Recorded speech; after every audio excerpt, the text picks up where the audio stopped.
Hello students, कैसे हैं आप लोग। आज हम लोग पढ़ने वाले हैं क्लास 12 के first chapter sexual reproduction in flowering plants के बारे में। और ये चैप्टर हम लोग वन शॉट में कवर करेंगे, यानी जिन लोग के बोर्ड्स वगैरह के पेपर चल रहे हैं जैसे CPSC या यूपी बोर्ड्स और अदर बोर्ड्स, तो उनके लिए ये वीडियोस काफ़ी हेल्पफुल रहेगी। और इसमें हम लोग एक कंप्लीट लेक्चर में यानी एक ही वीडियो में पूरा चैप्टर कवर करेंगे। तो जिसने अभी तक चैप्टर नहीं पढ़ा है तो उसके लिए भी काफ़ी हेल्प होगी चैप्टर को समझने में, और जो लोग चैप्टर पढ़ चुके हैं तो उनके लिए भी चैप्टर को रिवाइज करने में काफ़ी हेल्प होगी। तो अगर आपने अभी तक चैनल को सब्सक्राइब नहीं किया तो चैनल को सब्सक्राइब जरूर कर लीजिए, और वीडियो अच्छी लगे तो वीडियो को लाइक ज़रूर कीजिएगा, और ज़्यादा से ज़्यादा लोग को वीडियो शेयर कीजिए ताकि और लोग को भी पढ़ाई में हेल्प हो सके। जो लोग भी बोर्ड की या नीट की प्रिपरेशन कर रहे हैं उनकी जो है पढ़ाई में हेल्प हो सके। तो आज हम लोग स्टार्ट करने वाले हैं sexual reproduction in flowering plant में। इसमें हम लोग जो टॉपिक सबसे पहले पढ़ेंगे फ्लावर के बारे में, कि फ्लावर का स्ट्रक्चर कैसा होता है, फ्लावर क्या होता है, फ्लावर का स्ट्रक्चर कैसा होता है। तो यहाँ पे फ्लावर क्या होता है, फ्लावर जो है ये प्लांट का रिप्रोडक्टिव ऑर्गन होता है। तो फ्लावर क्या होता है, प्लांट का रिप्रोडक्टिव ऑर्गन होता है, यानी एक तरह से रिप्रोडक्टिव पार्ट है। और ये डिफरेंट शेप और साइज़ का होता है, डिफरेंट इसमें कलर्स के जो है वैरायटी होती है फ्लावर्स की। तो अलग अलग प्लांट में अलग अलग कलर्स के फ्लावर्स देखने को मिलते हैं, अलग अलग शेप साइज़ के फ्लावर्स देखने को मिलते हैं। और लेकिन मेन इसका जो रोल है वो किस में है, रिप्रोडक्शन में रोल होता है फ्लावर का रोल। तो इसमें फ्लावर का स्ट्रक्चर जो है वो यहाँ पे बना हुआ है डायग्राम में। ये फ्लावर का लॉन्गिट्यूडनल सेक्शन दिया हुआ है और इसमें ये इसका डायग्राम बना हुआ है फ्लावर का।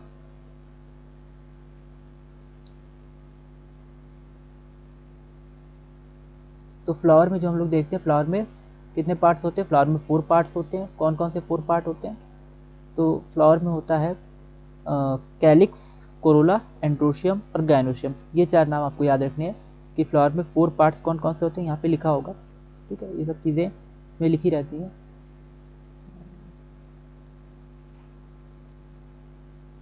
चेक कर लेते हैं, नहीं तो यहाँ पे लिख देते हैं, अगर नहीं भी लिखा है तो इसको नोट कर देंगे। यहाँ पे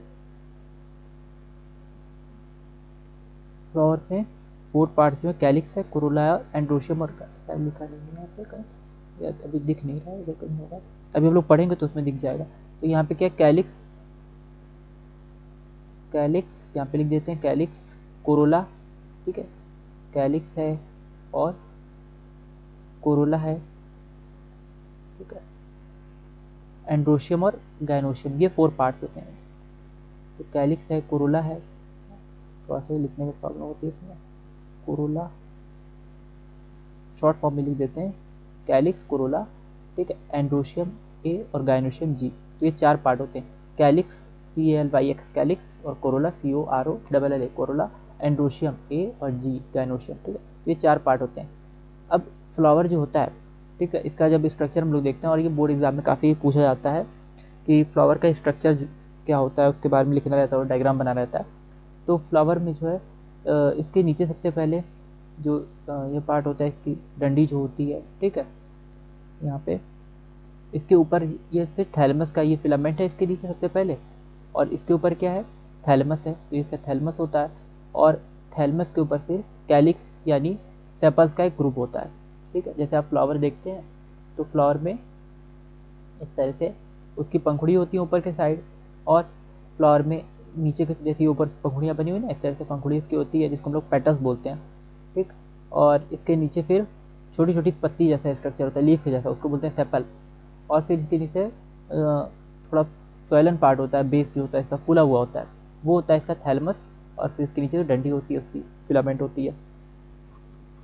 तो इस तरह से पूरा फ्लावर का स्ट्रक्चर है। और फ्लावर में कैलिक्स, कोरोला, एंड्रोशियम, गाइनोशियम, ये 4 पार्ट में डिवाइड करते हैं सारे स्ट्रक्चर को। तो कैलिक्स में कौन सा पार्ट आता है, ये पत्तियों वाला, जो छोटी छोटी पत्तियाँ होती है फ्लावर पे।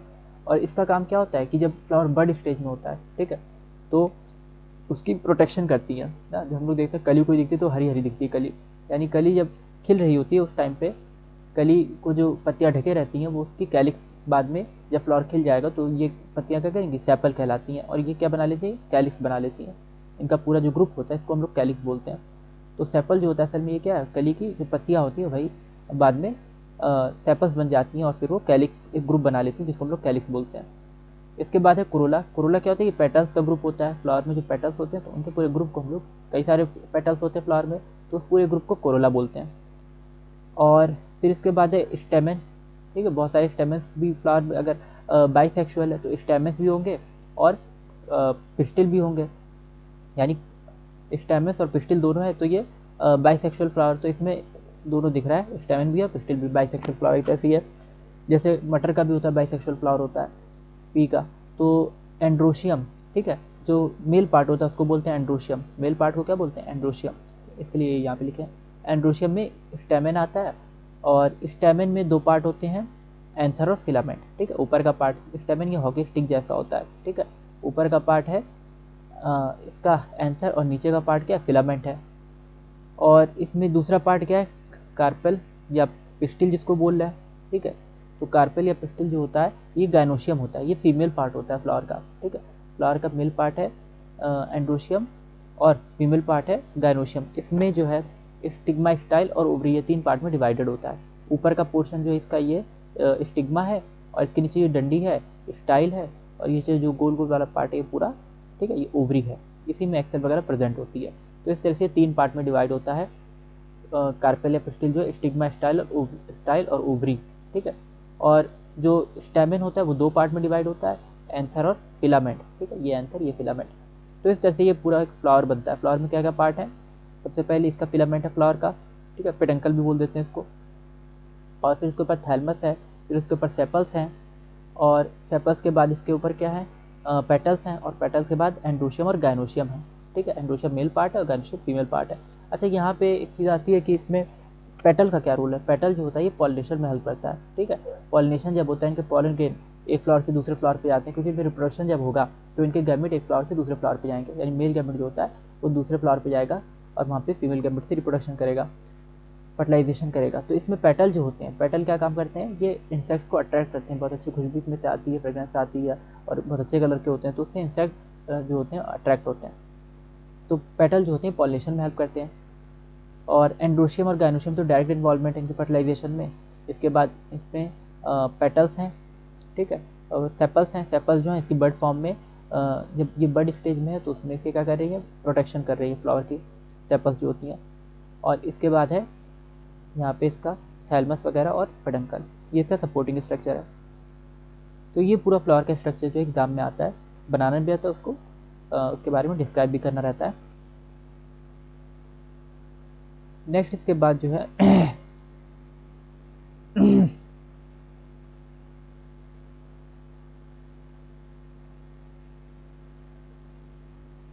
यह दिया हुआ है, ठीक है, इसी का स्टेमन, माइक्रोस्पोरेंजियम या पॉलन ग्रेन। ठीक है, डिटेल स्ट्रक्चर यहाँ बना हुआ है स्टेमन का। और स्टेमन में क्या क्या पार्ट होते हैं तो उसका पूरा डिटेल स्ट्रक्चर बना हुआ है। इसमें एंथर होता है, फिलामेंट होता है, ठीक, और एंथर को भी खोल के यहाँ पे कट करके, ऐसे बीच से कट करके दिखाया गया। तो जब बीच से कट करेंगे, ऊपर से देखेंगे एंथर को, तो इस तरह का स्ट्रक्चर दिखेगा। इसमें पॉलन ग्रेन दिखता है, ठीक है, पॉलन ग्रेन यहाँ पे दिखेंगे, पॉलन और पॉलन सैक्स दिखेंगे। पॉलन सैक्स जो होते हैं ये इसी के अंदर, एंथर के अंदर जो कैविटीज़ होती हैं इनको बोलते हैं पॉलन सैक्स। ठीक है, एंथर के अंदर जो होता है एक थैले के जैसे, बैग के जैसा हम लोग कह सकते हैं, या कैविटीज़ कह सकते हैं, होती हैं, जिसके अंदर क्या होते हैं, ये पॉलन ग्रेन्स भरे रहते हैं, गोल गोल से पॉलन ग्रेन्स इस तरह के दिखते हैं। और इसका जब माइक्रोस्कोपिक हम लोग विजन देखते हैं पॉलन ग्रेन का, तो बहुत अच्छा देखने में दिखता है, ठीक है, बहुत कलरफुल दिखते हैं। तो फैसिनेटिंग स्ट्रक्चर एक होते हैं पॉलन ग्रेन जो है। और इसमें फिर लाइन ऑफ डिहाइसेंस यहाँ पे, यहाँ से एंथर जो होता है ये लाइन ऑफ डिहाइसेंस से फटते हैं, ठीक है, इस जगह से ये टूटेंगे, तभी ये पॉलन ग्रेन बाहर आएंगे। भाई एंथर को तो हम लोग ये तो दिखाने के लिए काटे हैं, ठीक है, नेचुरली जो हो गए पॉलन ग्रेन बाहर कैसे आएंगे, ठीक है, तो उसके लिए लाइन ऑफ डिहाइसेंस होती है। ये जब फटती हैं एंथर की, तब उसमें से पॉलन ग्रेन यहाँ से रिलीज होते हैं। और पॉलन ग्रेन के अंदर जो है मेल गैमेट होता है, यानी इसमें मेल जर्म सेल्स होती हैं। 2 पार्ट्स ऑफ द टिपिकल स्टेमन। अब यहाँ पे स्टेमन में 2 पार्ट हैं, कौन कौन से 2 पार्ट हैं, फिलामेंट और एंथर है, ठीक है। एंथर ये हॉकी स्टिक जैसा स्ट्रक्चर दिखता है ना, और एंथर जो होता है ये ग्लोबुलर जो स्ट्रक्चर ऊपर का हेड वाला स्ट्रक्चर जो है, इसको कहते हैं बाई लोब स्ट्रक्चर, ठीक है। 2 लोब इसमें, कौन कौन से 2 लोब, ये एक लोब हो गया, ठीक है, और एक ही साइड में दूसरा लोब हो गया, बीच में पार्टीशन भी दिख रहा है हरा हरा, ठीक है, तो ग्रीन पार्टीशन बीच में, एक तरफ पिंक ये लोब है, एक तरफ पिंक ये लोब है, तो 2 लोब इसमें होते हैं, तो बाई लोब स्ट्रक्चर होता है। और हर लोब में 2 थेका होते हैं, यानी 2 इसमें एक तरह से पार्टीशन जैसा बना होता है, पूरी तरह से पार्टीशन नहीं होता, पार्शियल पार्टीशन होता है, इसको बोलते हैं थेका। तो हर एक लोब में 2 थेका होते हैं, तो ये डाइथेकस स्ट्रक्चर होता है, बाइलोब्ड और डाइथेकस स्ट्रक्चर है। ठीक है, ये चीज़ याद रखनी है। इसमें बाइलोब और डाइथेकस स्ट्रक्चर, इसके अलावा 4 साइड्स होती हैं, 4 साइड्स हैं, हर एक थेका एक साइड पे है, तो ये 4 साइड्स इस तरह से, ये ना टेट्रागोनल शेप का स्ट्रक्चर कुछ बन रहा है। टेट्रागोनल मतलब 4 साइड्स इसमें है, तो टेट्रागोनल स्ट्रक्चर बन रहा है और 4 साइड्स इसमें है। एक मिनट बस।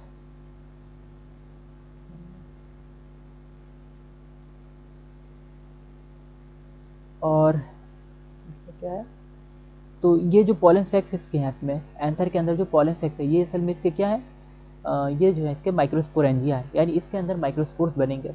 तो ये जो इसके पॉलन सेक्स है, ये क्या माइक्रोस्पोरेंजिया, जिसके अंदर माइक्रोस्पोर बनते हैं। और इसमें पॉलन ग्रेन जो ये स्टैमेन जो होता है, इसके फिलामेंट की साइज अलग अलग फ्लावर्स में अलग अलग हो सकती है, किसी में फिलामेंट छोटा भी हो सकता है, किसी में बड़ा भी हो सकता है। ठीक है, ये पार्ट जो फिलामेंट है ना, ये पार्ट फिलामेंट है डंडी वाला, और ऊपर वाला पार्ट जो हेड वाला, जैसे हॉकी स्टिक का हेड होता है, तो उसमें ये हेड वाला ग्लोबुलर पार्ट जो है एंथर है। यही चीज़ यहाँ पे दी हुई है, 4 साइडेड टेट्रागोनल स्ट्रक्चर है, बाइलोब्ड है। ठीक है, यहाँ पे लिखा हुआ है एंथर बाइलोब्ड होते हैं, डाइथेकस होते हैं, हर एक लोब में 2 थेका है। माइक्रोस्पोरेंजिया पॉलन सेक्स जो होती हैं उसमें बनती है माइक्रोस्पोरेंजिया, और फिर इसमें पॉलन ग्रेन्स वगैरह बनते हैं, पॉलन ग्रेन का डेवलपमेंट होता है। तो डेवलपमेंट किस तरह से यहाँ पे देखेंगे दूसरा हम लोग कि इसमें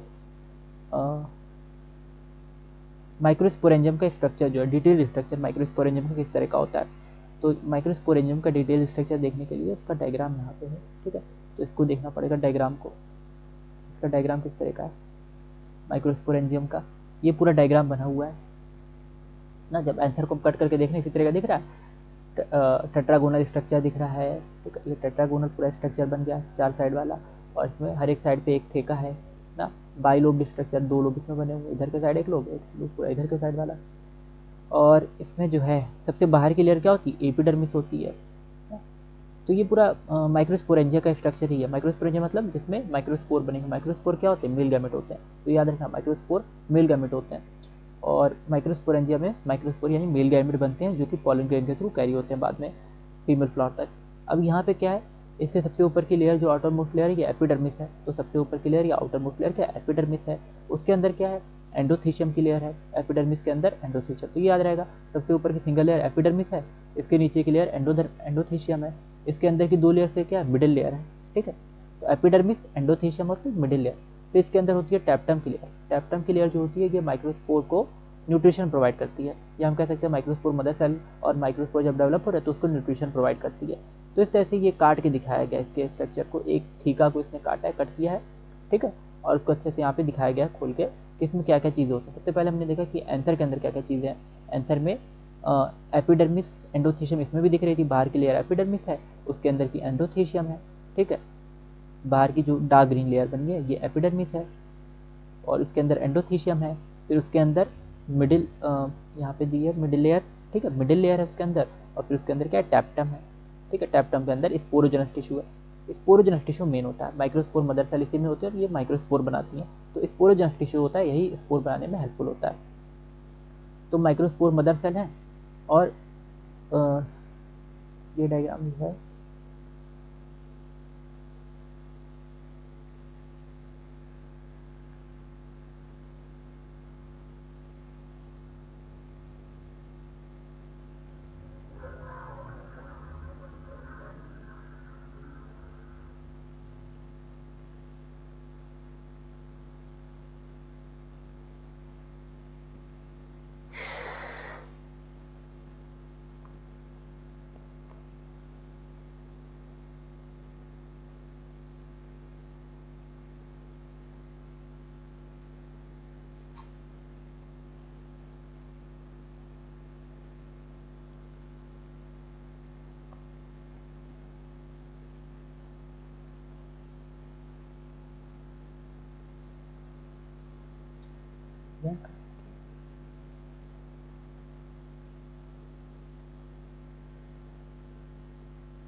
तो ये क्या है, सबसे बाहर की लेयर एपिडर्मिस, इसके अंदर एंडोथीशियम, फिर इसके अंदर मिडिल लेयर की सारी लेयर यहाँ पे बनी हुई है, और फिर इसके अंदर स्पोरल टिश्यूज में माइक्रोस्पोर मदर सेल MMC जिसको बोलते हैं, तो MMC होती हैं।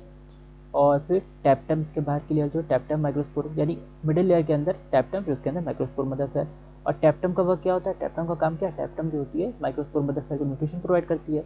जब माइक्रोस्पोर मदर सेल से फिर माइक्रोस्पोर बनते हैं तो उनको भी न्यूट्रिशन प्रोवाइड करती रहती है। तो टैप्टम जो होता है ये न्यूट्रिशन प्रोवाइड करेगी माइक्रोस्पोर मदर सेल को।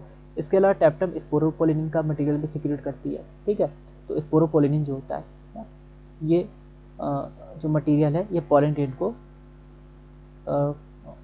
क्या करता है, हार्ड बनाए रखता है, ठीक है। उसको एक्सट्रीम एनवायरनमेंट में उसके रेसिस्टेंट प्रोवाइड करता है। तो टैप्टम जो होती है ये इसको स्पोरोपोलिन का भी सिक्रेशन करती है। इसके अलावा यहाँ पे क्या दिया है, पॉलन ग्रेन्स, ये पॉलन ग्रेन बने हुए हैं, इससे पॉलन ग्रेन रिलीज हो रहे हैं ना, ये मैच्योर एंथर है। तो ये अलग अलग इसका डायग्राम भी एग्जाम में आता है, ठीक है। ज़्यादातर ये क्रॉस सेक्शन वाला डायग्राम आता है, मैच्योर एंथर का भी कभी पूछ लिया जाता है, ठीक है। तो इसकी वॉल लेयर्स जो दिखाई गई हैं, यंग एंथर की वॉल लेयर्स, इसका डायग्राम आता है, या डिहाइड मैच्योर डिहाइड एंथर का डायग्राम आता है, ये वाला, ठीक है। तो इसमें क्या है, ये लाइन ऑफ डिहाइसन से फटा है, यहाँ से गैप बना हुआ है ना, यहाँ से फट गया ये एंथर, और इसमें से पॉलन ग्रेन जब बने तो वो रिलीज हो गया। पॉलन ग्रेन किससे बने, pollen grain microspore mother cell यानी स्पोरोजेनस टिश्यू से बने। तो स्पोरोजेनस टिश्यू से माइक्रोस्पोर मदर सेल उसमें बनती हैं, और माइक्रोस्पोर मदर सेल से फिर पॉलन ग्रेन बनते हैं, ये याद रखना है। इसके बाद क्या है, इसी चीज़ को यहाँ पे लिखा गया है, ठीक है। एक बार हम लोग देख लेते हैं क्या क्या चीज़ें हैं कि ट्रांसफर सेक्शन जब कट किया गया तो यहाँ पे आउटलाइन वगैरह सर्कुलर आउटलाइन दिख रही थी, 4 वॉल लेयर्स ना, 4 वॉल लेयर्स दिख रही थी, एपिडर्मिस, एंडोथेशियम, मिडिल लेयर और टैप्टा, ये 4 मेन वॉल लेयर है, एपिडर्मिस, एंडोथेशियम, मिडिल लेयर और टैप्टा। आउटर 3 वॉल लेयर जो होती हैं ये प्रोटेक्शन देती हैं, ठीक है, और डिहाइसेस में भी हेल्प करती है एंथर के, यानी अंदर के जो वॉल फटती है जब तो उसमें भी हेल्प करती है, और उसकी प्रोटेक्शन भी करती है एंथर की। और इनर मोस्ट वॉल लेयर जो होती है जिसको टैप्टम बोलेंगे, इनर मोस्ट वॉल लेयर है, और ये नरिशमेंट प्रोवाइड करती है डेवलपिंग पॉलन ग्रेन को। तो ये क्या करती है, टैप्टम डेवलपिंग पॉलन ग्रेन को, जब पॉलन ग्रेन का डेवलपमेंट हो रहा है तो उस टाइम पे पॉलन ग्रेन को नरिशमेंट प्रोवाइड करेगी, न्यूट्रिशन देगी। टैप्टम में डेंस साइटोप्लाज्म है, ठीक है, और एक से ज़्यादा न्यूक्लियस होते हैं। टैप्टम में डेंस साइटोप्लाज्म होता है और एक से ज़्यादा न्यूक्लियस यानी बाई न्यूक्लिएट या ट्राई न्यूक्लिएट स्ट्रक्चर देखने को मिल सकता है। फिर इसमें कॉम्पैक्टली अरेंज्ड होमोजेनस सेल्स होती है जिसको स्पोरोजेनस सेल्स बोलेंगे, एक जैसी सेल्स होती हैं, बहुत पास पास होती हैं। तो इसमें और ये यंग एंथर भी होती हैं, स्पोरोजेनस टिश्यू इसको बोलते हैं, ठीक। और माइक्रोस्पोरेंजियम के सेंटर पे होती हैं, ठीक है, सेंटर ही तो था यहाँ पे माइक्रोस्पोरेंजियम का, बीच बीच में ये देखने को मिल रही थी। Micro as the anther develop the cells of the sporogenous tissue under, फिर इसमें मियोटिक डिवीजन होता है, जो स्पोरोजेनस टिश्यू होता है या माइक्रोस्पोर मदर सेल होती है उसमें मियोटिक डिवीजन होता है, माइक्रोस्पोर टेट्राड बनता है ना, इसी को हम लोग बोलते हैं माइक्रोस्पोरोजेनेसिस, ठीक है, जो माइक्रोस्पोर के बनने का फॉर्मेशन है। स्पोरोजेनस टिश्यू से माइक्रोस्पोर मदर सेल बनेगी, और माइक्रोस्पोर मदर सेल से फिर डिवीजन होगा, उसमें मियोसिस होता है माइक्रोस्पोर मदर सेल में, माइक्रोस्पोर टेट्राड बनता है, माइक्रोस्पोर एम्प्टी लिख देंगे, माइक्रोस्पोर टेट्राड, और फिर इससे क्या बनेगा, माइक्रोस्पोर बन जाएगा, ठीक है। तो इससे फिर बनता है माइक्रोस्पोर बनता है। तो ये याद रखना है, माइक्रोस्पोर मदर सेल से इसमें डिवीजन्स होते हैं, मियोटिक डिवीजन्स होते हैं, माइक्रोस्पोर टेट्राड बनता है, यानी 4 का गुच्छा बनता है पॉलन ग्रेन का माइक्रोस्पोर का, फिर उससे माइक्रोस्पोर टेट्राड अलग अलग होंगे, फिर माइक्रोस्पोर बना देंगे, वही चीज़ यहाँ पे लिखी हुई है। Sporogenous tissues capable of giving rise to, तो ये स्पोरोजेनस टिश्यू से जब इसमें डिवीजन वगैरह होंगे तो माइक्रोस्पोर टेट्राड बनेगा। पहले क्या थी, माइक्रोस्पोर मदर सेल थी, ठीक है, पोटेंशियल पॉलन सेल भी इसको बोलते हैं, पोटेंशियल पॉलन सेल या माइक्रोस्पोर मदर सेल। और ये पॉलन मदर सेल जो होती है माइक्रोस्पोरोजेनेसिस में जब होगा, मियोसिस होगा, तो माइक्रोस्पोर्स बनाएगी, और माइक्रोस्पोर्स जो होते हैं ये अरेंज होते हैं 4 सेल के क्लस्टर्स में, इसको बोलते हैं माइक्रोस्पोर टेट्राड। ये 4 सेल का क्लस्टर जो होता है इसको क्या बोलते हैं, माइक्रोस्पोर टेट्राड बोलते हैं।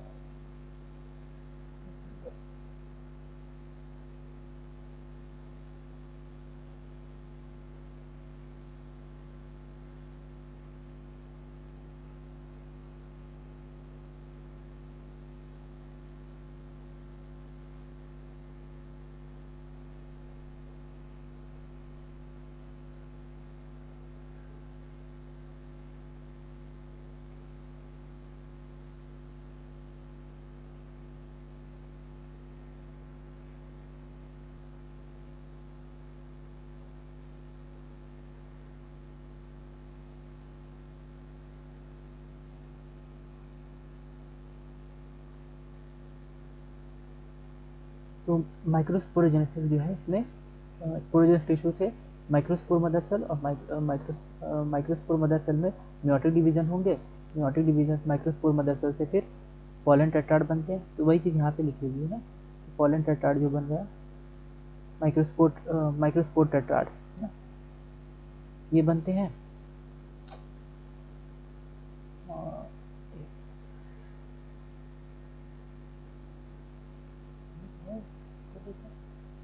और फिर ये माइक्रोस्पोर टेट्राड जो है जब मैच्योर हो जाएगा तो ये इसमें से क्या होगा, मैच्योर और डिहाइड्रेट हो जाते हैं। तो ये बीच से अलग अलग हो जाएंगे और क्या बना लेंगे, एक दूसरे से अलग अलग हो जाते हैं, डिसोसिएट हो जाते हैं। और ये पॉलन ग्रेन अलग अलग हो जाएंगे बॉल के फॉर्म में, इस तरह के दिखते हैं। नीचे इसका स्ट्रक्चर बना हुआ है, ये पॉलन ग्रेन यहाँ पे दिखता है इस तरह के। माइक्रोस्कोप से अगर देखेंगे तो बड़े कलरफुल ये दिखते हैं। और फिर इसमें जो है माइक्रोस्पोर मदर सेल,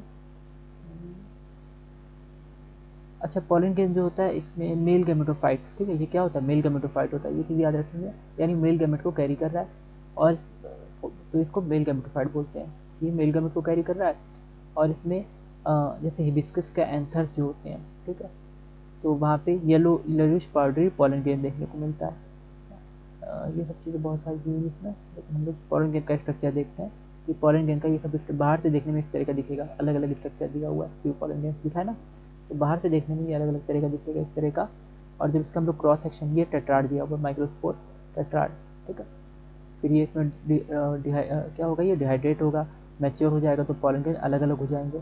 ये पॉलन ग्रेन है तो सबसे पहले इसमें एक सिंगल सेल है, फिर इसमें क्या हुआ, सिंगल सेल ये जो होती है इसमें जो न्यूक्लियस है, न्यूक्लियस में डिवीजन होता है, सेल में डिवीजन, तो इस तरह से दो सेल बन जाती है, वेजिटेटिव और डिजनरेटिव। पहले क्या था, सिंगल सेल थी पूरी पूरी एक सेल है, कंप्लीट एक सेल है, और इसमें जब डिवीजन हुआ, ठीक है, तो अलग अलग स्टेजेस में धीरे धीरे डिवीजन दिखाया जा रहा है और फिर ये क्या बन गई, ये इस तरह से वेजिटेटिव। कभी कभी पॉलन ग्रेन का भी स्ट्रक्चर बनाने को आ जाता है, ठीक है, पॉलन ग्रेन का स्ट्रक्चर या ट्रांसफर सेक्शन बनाने को आता है तो उस तरह से हम लोग बना सकते हैं। इसमें वेजिटेटिव सेल बन जाती है और एक जनरेटिव सेल बन जाती है। जनरेटिव सेल में फिर डिवीजन होता है तो इससे दो मेल गैमेट बनते हैं, तो जनरेटिव सेल में फिर से डिवीजन होगा, इसमें दो मेल गैमेट बन जाएंगे, ठीक है। और एक मेल गैमेट जो होता है वो एक्सेल को फर्टिलाइज करता है, एक मेल गैमेट जो होता है वो पोलर न्यूक्लियाई, एम्ब्रियो सैक के पोलर न्यूक्लियाई वगैरह को फर्टिलाइज करता है।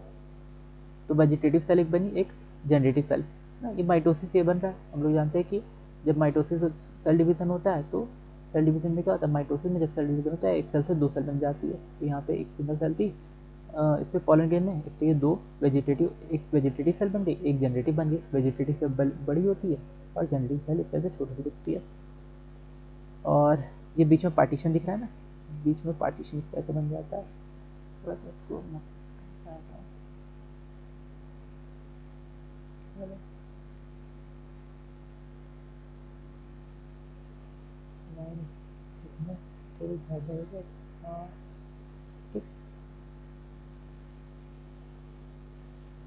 अब इसके बाद क्या है कि इसमें हम लोग देखते हैं इसमें अलग अलग वॉल लेयर्स इसकी होती है पॉलन ग्रेन में। बाहर की जो वॉल होती है इसको बोलते हैं एक्साइन, बहुत ज़्यादा मोटा हो गया, बाहर की वॉल को बोलते हैं एक्साइन और अंदर की वॉल को क्या बोलते हैं, इंटाइन। तो ये चीज़ याद रखनी है कि पॉलन ग्रेन की बाहर को बोलते हैं एक्साइन और बाहर की वॉल को बोलते हैं एक्साइन और अंदर की वॉल को बोलते हैं एंटाइन, ठीक है। ये बाहर की वॉल एक्साइन है, एक बार फिर से इसको बना देते हैं, बाहर की वॉल एक्साइन है और अंदर की वॉल क्या है, एंटाइन है। तो इसमें दो वॉल है, बाहर और अंदर की वॉल। ये अंदर की जो लाइनिंग है ये इंटाइन है, ठीक, और ये जो बाहर की लाइनिंग है, बाहर की लाइनिंग जो है ये एक्साइन है, ठीक है। तो दो वॉल लेयर, एक्साइन और इंटाइन। और इसमें क्या है कि जो एक्साइन होती है, एक्साइन क्या होती है, ये रेसिस्टेंट होती है, ठीक है, स्पोरोपोलिनिन्स में देखने को मिलता है जो हाई टेम्परेचर में, ये चीज़ अभी बताई थी कि एक्साइन में स्पोरोपोलिनिन होता है जिसको हाई टेम्परेचर या बहुत ज़्यादा स्ट्रॉन्ग एसिडिक अल्कली कंडीशन जो होती है, ठीक है, बहुत ज़्यादा एसिडिक वाटर है या बहुत हाई टेम्परेचर है, तो ऐसे इन्वायरमेंट में इसको पॉलन ग्रेन को रेसिस्टेंट प्रोवाइड करता है ताकि पॉलन ग्रेन अच्छे से वहाँ पे रह सके और वो फिर बाद में जर्मिनेट करके सॉरी हाँ, जब फीमेल फ्लावर पे जाएगा तो वहाँ पे जर्मिनेट करेगा और फिर वो फर्टिलाइजेशन कर सके। तो इसलिए इसमें एक्साइन जो लेयर होती है बाहर की लेयर, ठीक है, बाहर की लेयर एक्साइन की लेयर में स्पोरोपोलिनिन देखने को मिलता है और बहुत हार्ड सब्सटेंस है ये। इसमें फिर एक जर्म पोर भी होता है पॉलन ग्रेन में, ठीक है, पॉलन ग्रेन में जर्म पोर होता है जिसके थ्रू इससे पॉलन ग्रेन जब फीमेल फ्लावर पे जाएगा तो वहाँ पे जर्मिनेट करेगा, उसमें से जर्म पोर में से पॉलन ट्यूब बनेगा, ठीक है, तो इससे पॉलन ट्यूब बनता है। और वही चीज़ है कि इसमें जो है एक्साइन और इंटाइन है, इंटाइन भी है, एक्साइन भी है, वेजिटेटिव सेल और जनरेटिव सेल है, ठीक है, अलग अलग सेल है। इसके अंदर प्लाज्मा मेम्ब्रेन वगैरह देखने को मिलेगी, साइटोप्लाज्म वगैरह, जो भी सेल में कुछ स्ट्रक्चर होता है, साइटोप्लाज्म होता है, प्लाज्मा मेम्ब्रेन होती है, वो सब देखने को मिलता है, और न्यूक्लियस वगैरह होता है वेजिटेटिव सेल में भी और जनरेटिव सेल में भी। वेजिटेटिव सेल थोड़ी बड़ी होती है, जनरेटिव सेल जो होती है वो छोटी होती है, ठीक है। और वेजिटेटिव सेल में फूड रिजर्व होता है, ठीक है, जो कुछ भी फूड पॉलन ग्रेन को चाहिए, क्योंकि पॉलन ग्रेन जो है जब फ्लावर से अलग होगा, ठीक है, जब क्या होगा, उसका पॉलिनेशन होगा, वो फीमेल फ्लावर पे जाएगा, तो फिर वहाँ तक जाने में उसको न्यूट्रिशन कुछ ना कुछ चाहिए होगा हमेशा, ठीक है। फ्लावर से अलग हो जा रहा है तो फिर उसको न्यूट्रिशन की रिक्वायरमेंट उसकी कैसे पूरी होगी, तो इसलिए वेजिटेटिव सेल जो होती है उसको प्रॉपर न्यूट्रिशन प्रोवाइड करती रहती है। तो वेजिटेटिव सेल जो होती है इसमें अबंडेंट फूड रिजर्व होता है कि जब ये पॉलिनेशन हो और ये पॉलन ग्रेन जो है फ्लावर से रिलीज हो, तो वहाँ पे वेजिटेटिव सेल क्या करेगी, उसको जब तक कि वो फीमेल फ्लावर पे जाके जर्मिनेट नहीं कर जाता उसको न्यूट्रिशन प्रोवाइड करती रहती है। पॉलन ग्रेन की शेडिंग जो होती है 2 सेल स्टेज में होती है ना, वेजिटेटिव सेल और जनरेटिव सेल, ये चीज़ बता दी अभी। और कभी कभी 3 सेल स्टेज भी देखने को मिल जाएगी। 3 सेल मतलब कि एक जो वो थी 3 सेल स्टेज क्या होगी कि ये जो एक में जनरेटिव सेल थी, ये 2 पार्ट में डिवाइड हो जाएगी, 2 सेल में डिवाइड हो जाएगी, यानी 2 मेगामेट बना लेगी। फिर पॉलन ग्रेन जो है इसकी वजह से कभी कभी एलर्जीज वगैरह भी हो जाती हैं ना, इस पर भी शॉर्ट नोट आता है। पॉलन एलर्जीज जो होती हैं ये पॉलन ग्रेन की, जैसे खेत वगैरह के पास से गुजर रहे होते हैं तो सांस लेने में दिक्कत होती है, छींक वगैरह आने लगती है, तो इस तरह से एलर्जीज हो जाती हैं और ब्रोंकियल अफेक्शंस हो जाते हैं ना।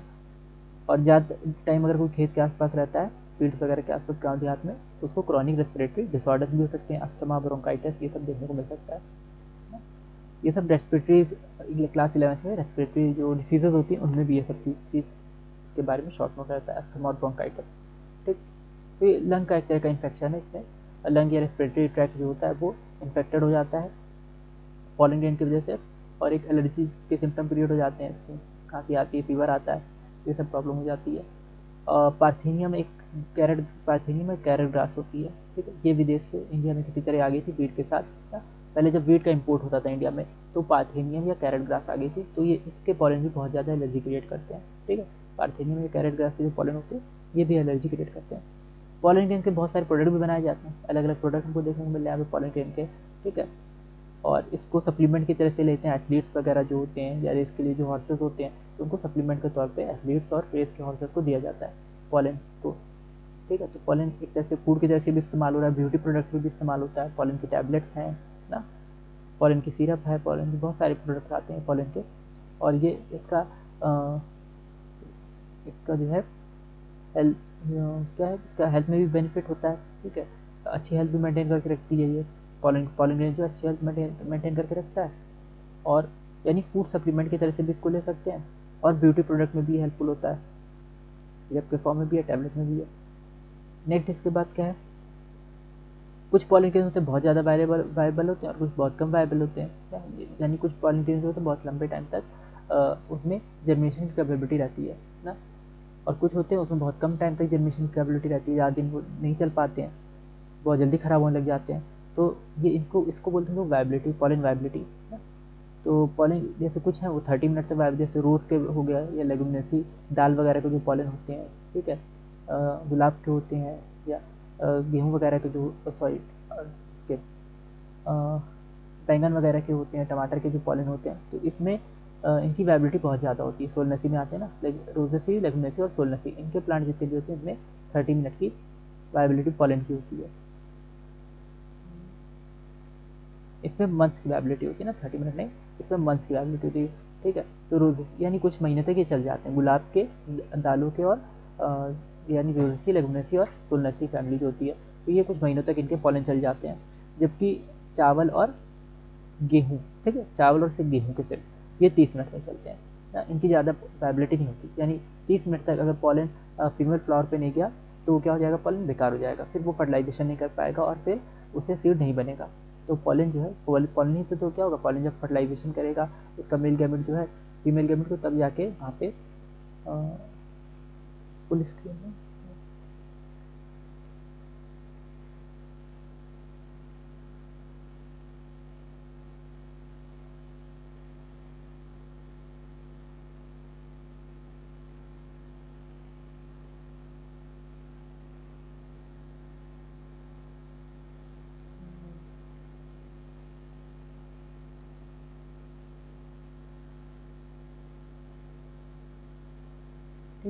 तो पॉलन जो है, पेज लड़ गया, दूसरा बदल गया पेज, हाँ।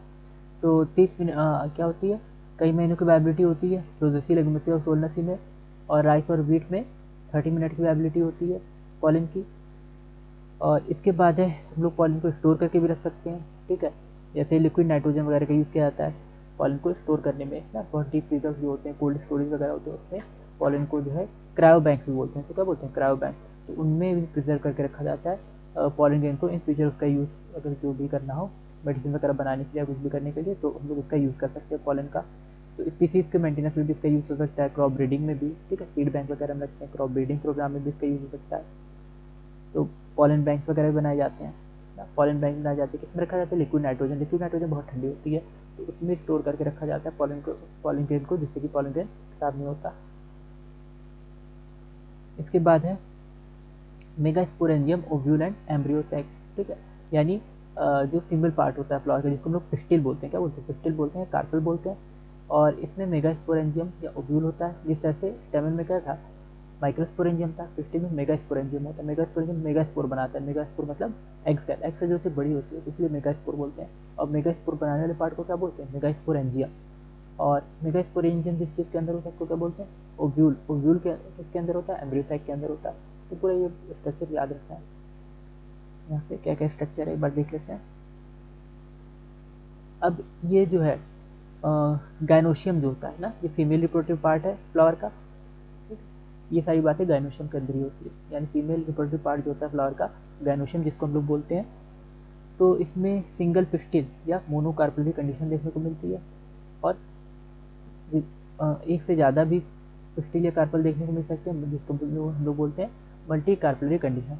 तो मोनोकार्पलरी भी होते हैं कुछ फ्लावर, और कुछ फ्लावर मल्टी कार्पलरी भी होते हैं, यानी कि इसमें सिंगल कार्पल देखने को मिलेगा, किसी में एक से ज़्यादा कार्पल देखने को मिलेगा। किसी के कार्पल फ्यूज होंगे तो उसको बोलेंगे सिंक कार्पस कंडीशन, जब कार्पल एक दूसरे से जुड़े होते हैं। और जब कार्पल अलग अलग होते हैं तो उसको बोलते हैं एपोकार्पस कंडीशन। अब कार्पल में क्या होते हैं, अलग अलग पार्ट्स होते हैं। पिस्टिल या कार्पल जो होते हैं इसमें अलग अलग पार्ट हैं, कौन कौन से, स्टिग्मा, स्टाइल और ओवरी, ये 3 पार्ट हैं। पहले भी बता चुके हैं अभी फ्लावर के स्ट्रक्चर में।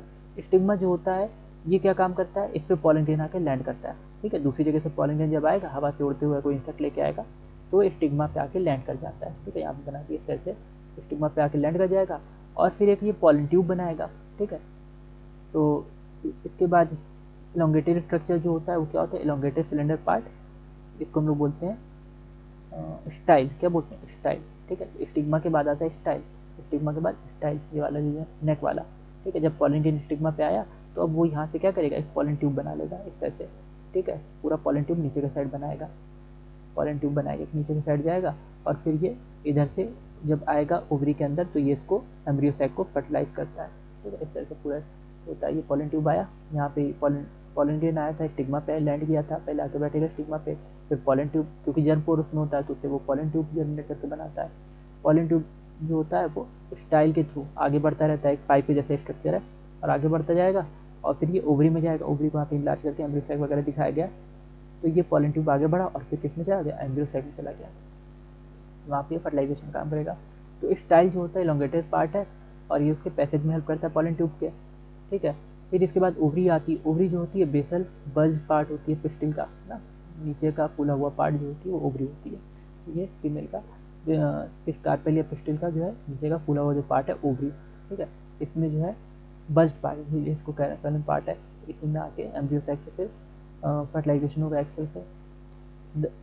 Inside the ovary ovarian cavity locule, ठीक है। ओवरी के अंदर क्या होती है, ओवेरियन कैविटी या लोक्यूल जिसको बोलते हैं, लोक्यूल्स होते हैं। और इसके बाद फिर लोक्यूल्स क्या होते हैं, जैसे मटर होती है, तो मटर का छिलका जो होता है, मटर का छिलका, उसके अंदर कुछ कंपार्टमेंट होते हैं, उसी को बोलते हैं लोक्यूल, ठीक है। तो मटर के अंदर हम लोग कंपार्टमेंट देखते हैं, उसको क्या बोलते हैं, लोक्यूल बोलते हैं, या ओवेरियन कैविटी भी। प्लेसेंटा जो होता है, जिसके बाद क्या, प्लेसेंटा, ओवेरियन प्लेसेंटा जो है located inside the ovarian cavity. जैसे हम लोग मटर जब छीलते हैं तो मटर का अगर ध्यान दें, मटर के बीजे जो है वो डंडी से एक जुड़े रहते हैं, ठीक है। मटर के छिलके में एक डंडी होती है, उससे वो बीजे जुड़े रहते हैं, उसी को हम लोग बोलते हैं प्लेसेंटा। यानी कोई भी बीजा जिस डंडी के थ्रू जुड़ा रहता है अपने फल से, या उसके जो कवरिंग होती है उससे जुड़ा रहता है जिस डंडी से, तो उसी डंडी को हम लोग क्या बोलते हैं, सपोर्ट को प्लेसेंटा बोलते हैं। तो ये प्लेसेंटा ओवरी के अंदर होता है, ओवरियन कैविटी या लोक्यूल के अंदर होता है। यहाँ पे इसका स्ट्रक्चर देख लेते हैं, क्या स्ट्रक्चर बना हुआ है। स्टिग्मा स्टाइल ओवरी है, नीचे थैलमस भी दिया हुआ है, ठीक है, थैलमस है, इसके ऊपर ओवरी, स्टाइल है, स्टिग्मा है। स्टिग्मा यहाँ पे फ्यूज है, सिंकार्पस कंडीशन यहाँ पे खुला हुआ है स्टिग्मा अलग अलग, ठीक है।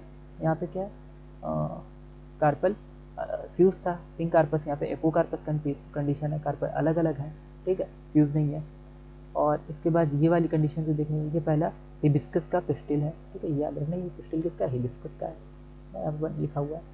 और पेपर का पिस्टल दिखाया गया, सिंकार्पस कंडीशन जो दिखाई दी ये पेपर का है, ठीक है, पेपर सोमनिफेरम अफीम, ठीक है। और इसके बाद ये मल्टी कैपलरी दिखाई गई है माइशेलिया का, ठीक है, एपोकार्पस कंडीशन ये माइशेलिया की कार्पल अलग अलग है, यहाँ पे कार्पल फ्यूज है पेपर में। फिर इसके बाद एनाट्रोपस ओव्यूल ये दिखाया गया, ये याद रखना कि एनाट्रोपस एग्जाम में पूछा जाता है, एनाट्रोपस ओव्यूल के बारे में उसका डायग्राम भी आता है, तो आपको याद रखना है एनाट्रोपस ओव्यूल के बारे में, ठीक है। तो उल्टा यहाँ पे दिखाया जाता है ओव्यूल को, इसको बोलते हैं एनाट्रोपस ओव्यूल। और इसमें चलाजल पोल, एम्ब्रियोसैक ना, माइक्रोपाइल, ये सब एक लाइन में होते हैं, तो इसको बोलते हैं हम लोग एनाट्रोपस ओव्यूल ना। ये अब यहाँ पे क्या है, और जस्ट ये फ्यूनिकल और हाइलम के बगल में प्रेजेंट होते हैं, ठीक है। माइक्रोपाइल यहाँ पे क्या होता है, हाइलम और फ्यूनिकल के जस्ट बगल में होता है, तो इसको हम लोग बोलते हैं एनाट्रोपस ओव्यूल ना। क्या क्या स्ट्रक्चर है यहाँ पे, फ्यूनिकल है, ठीक, और इसके बाद ये वाला पोर्शन जो है फ्यूनिकल है, ठीक, ये नेक वाला पोर्शन जो है ऊपर का, ये गर्दन वाला हिस्सा ये हाइलम है, ठीक है। और इसके बाद क्या है, बेस वाला हिस्सा फ्यूनिकल, यहाँ से ये सपोर्टेड रहेगा, लटका रहेगा, ठीक है, पूरा एम्ब्रियोसैक या ओव्यूल लटका रहेगा। और इसके बाद ये इसका गर्दन वाला हिस्सा जो है ये क्या है, फ्यूनिकल। और इसके बाद ये पूरा जो बीच का हिस्सा ये एम्ब्रियोसैक है, कुछ ये लिप्स के जैसे स्ट्रक्चर होते हैं, उनके जैसे यहाँ कैसे कवरिंग होती है, तो इसको बोलते हैं आउटर इंटीगमेंट और इनर इंटीगमेंट, ठीक है। ये आउटर इंटीगमेंट है और ये अंदर का इनर इंटीगमेंट है, ये दोनों तरफ होता है, इस साइड भी है और इस साइड भी है, आउटर और इनर, ठीक है। तो दोनों दो इंटीगमेंट होते हैं, आउटर और इनर इंटीगमेंट। और फिर ये एम्ब्रियोसैक के चारों तरफ न्यूसिलस होता है, ठीक है। थोड़ा बीच के साइड से इंटीगमेंट जो खुली रहती है, इसको बोलते हैं माइक्रोपाइल, ठीक है। और इस सिरे को, जो माइक्रोपाइल जहाँ पे होता है उस वाले एंड को क्या बोलते हैं, माइक्रोपाइलर एंड। तो जिस साइड माइक्रोपाइल होगा उसको बोलेंगे माइक्रोपाइलर एंड, और ये माइक्रोपाइल है, ठीक। यहाँ पे मतलब थोड़ा सा गैप है जिससे कि पॉलन ट्यूब अंदर जा सके, एम्ब्रियोसैक तक पहुँच सके, ये माइक्रोपाइल होता है।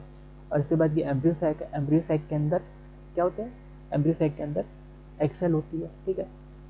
अब यहाँ पे चलाजल पोल है, इसका भी डिटेल से चला गया आएगा कि एम्ब्रियोसैक के अंदर कौन सा पार्ट है। फिर जो मेगा स्पोरेंजिया है, कॉमनली कॉल्ड मेगा स्पोरेंजिया, इसको हम लोग ओव्यूल भी बोलते हैं, ठीक है। और ओव्यूल अलग अलग होता है ओवरी में, वीट वगैरह पैडी मैंगो पे अलग, ठीक है। वन एक ओव्यूल किस में होगा, सिंगल ओव्यूल होते हैं वीट में, पैडी में, मैंगो में, ठीक है। वीट पैडी और मैंगो में सिंगल ओव्यूल होता है, और पपाया वाटरमेलन और ऑर्किड में बहुत सारे ओव्यूल होते हैं, तभी तो इसमें बहुत सारे बीज देखने को मिलते हैं। गेहूँ में, चावल में या आम में आप देखें तो एक बीज देखने में, एक कवरिंग के अंदर एक बीज देखने को मिलेगा, ठीक है। लेकिन पपीते में और तरबूज में, ठीक है, इन सब में क्या होता है कि बहुत सारे बीज देखने को मिलते हैं एक ही फल में, तो ये चीज़ डिफरेंस आ जाता है ना।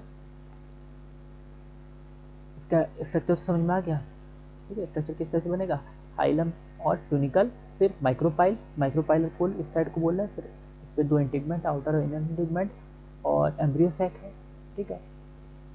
और फिर क्या है, इसके चारों एम्ब्रियोसैक के चारों न्यूक्लियस है, और इसके पीछे के साइड पे चलाजल पोल है, एम्ब्रियोसैक के पीछे के साइड पे चलाजल पोल है। तो ये मेगा स्पोरेंजियम या ओव्यूल का यहाँ पे स्ट्रक्चर जो है ये पूरा बना हुआ है, इसी को मेगा स्पोरेंजियम बोलते हैं या ओव्यूल बोलते हैं पूरे स्ट्रक्चर को, ठीक है। एनाट्रोपस ओव्यूल या मेगा स्पोरेंजियम बोलते हैं। तो इसमें फ्यूनिकल देखा, फ्यूनिकल क्या होता है, स्टॉक होता है डंडी, ठीक है। हाइलम जो होता है इसका, ये बॉडी को कनेक्ट करती है फ्यूनिकल से, ठीक है, यानी ओव्यूल की बॉडी को फ्यूनिकल से कनेक्ट कर रही है, तो इसको बोलेंगे हाइलम। हाइलम फ्यूनिकल और बॉडी, ये है ना फ्यूनिकल, ये जो है स्टॉक है इसका, और फिर ये नीचे का पोर्शन पूरा बॉडी है, ऊपर की डंडी जो है वो फ्यूनिकल और नीचे का पूरा पोर्शन बॉडी। फ्यूनिकल और बॉडी का कनेक्ट करने का काम कौन करता है, हाइलम करता है, ये चीज़ याद रखने में। इसका नेक वाले रीजन, ठीक है, ये जो नेक वाला रीजन था पूरा ये डार्क कर देते हैं इसको, ये फ्यूनिकल और बॉडी को कनेक्ट करता है।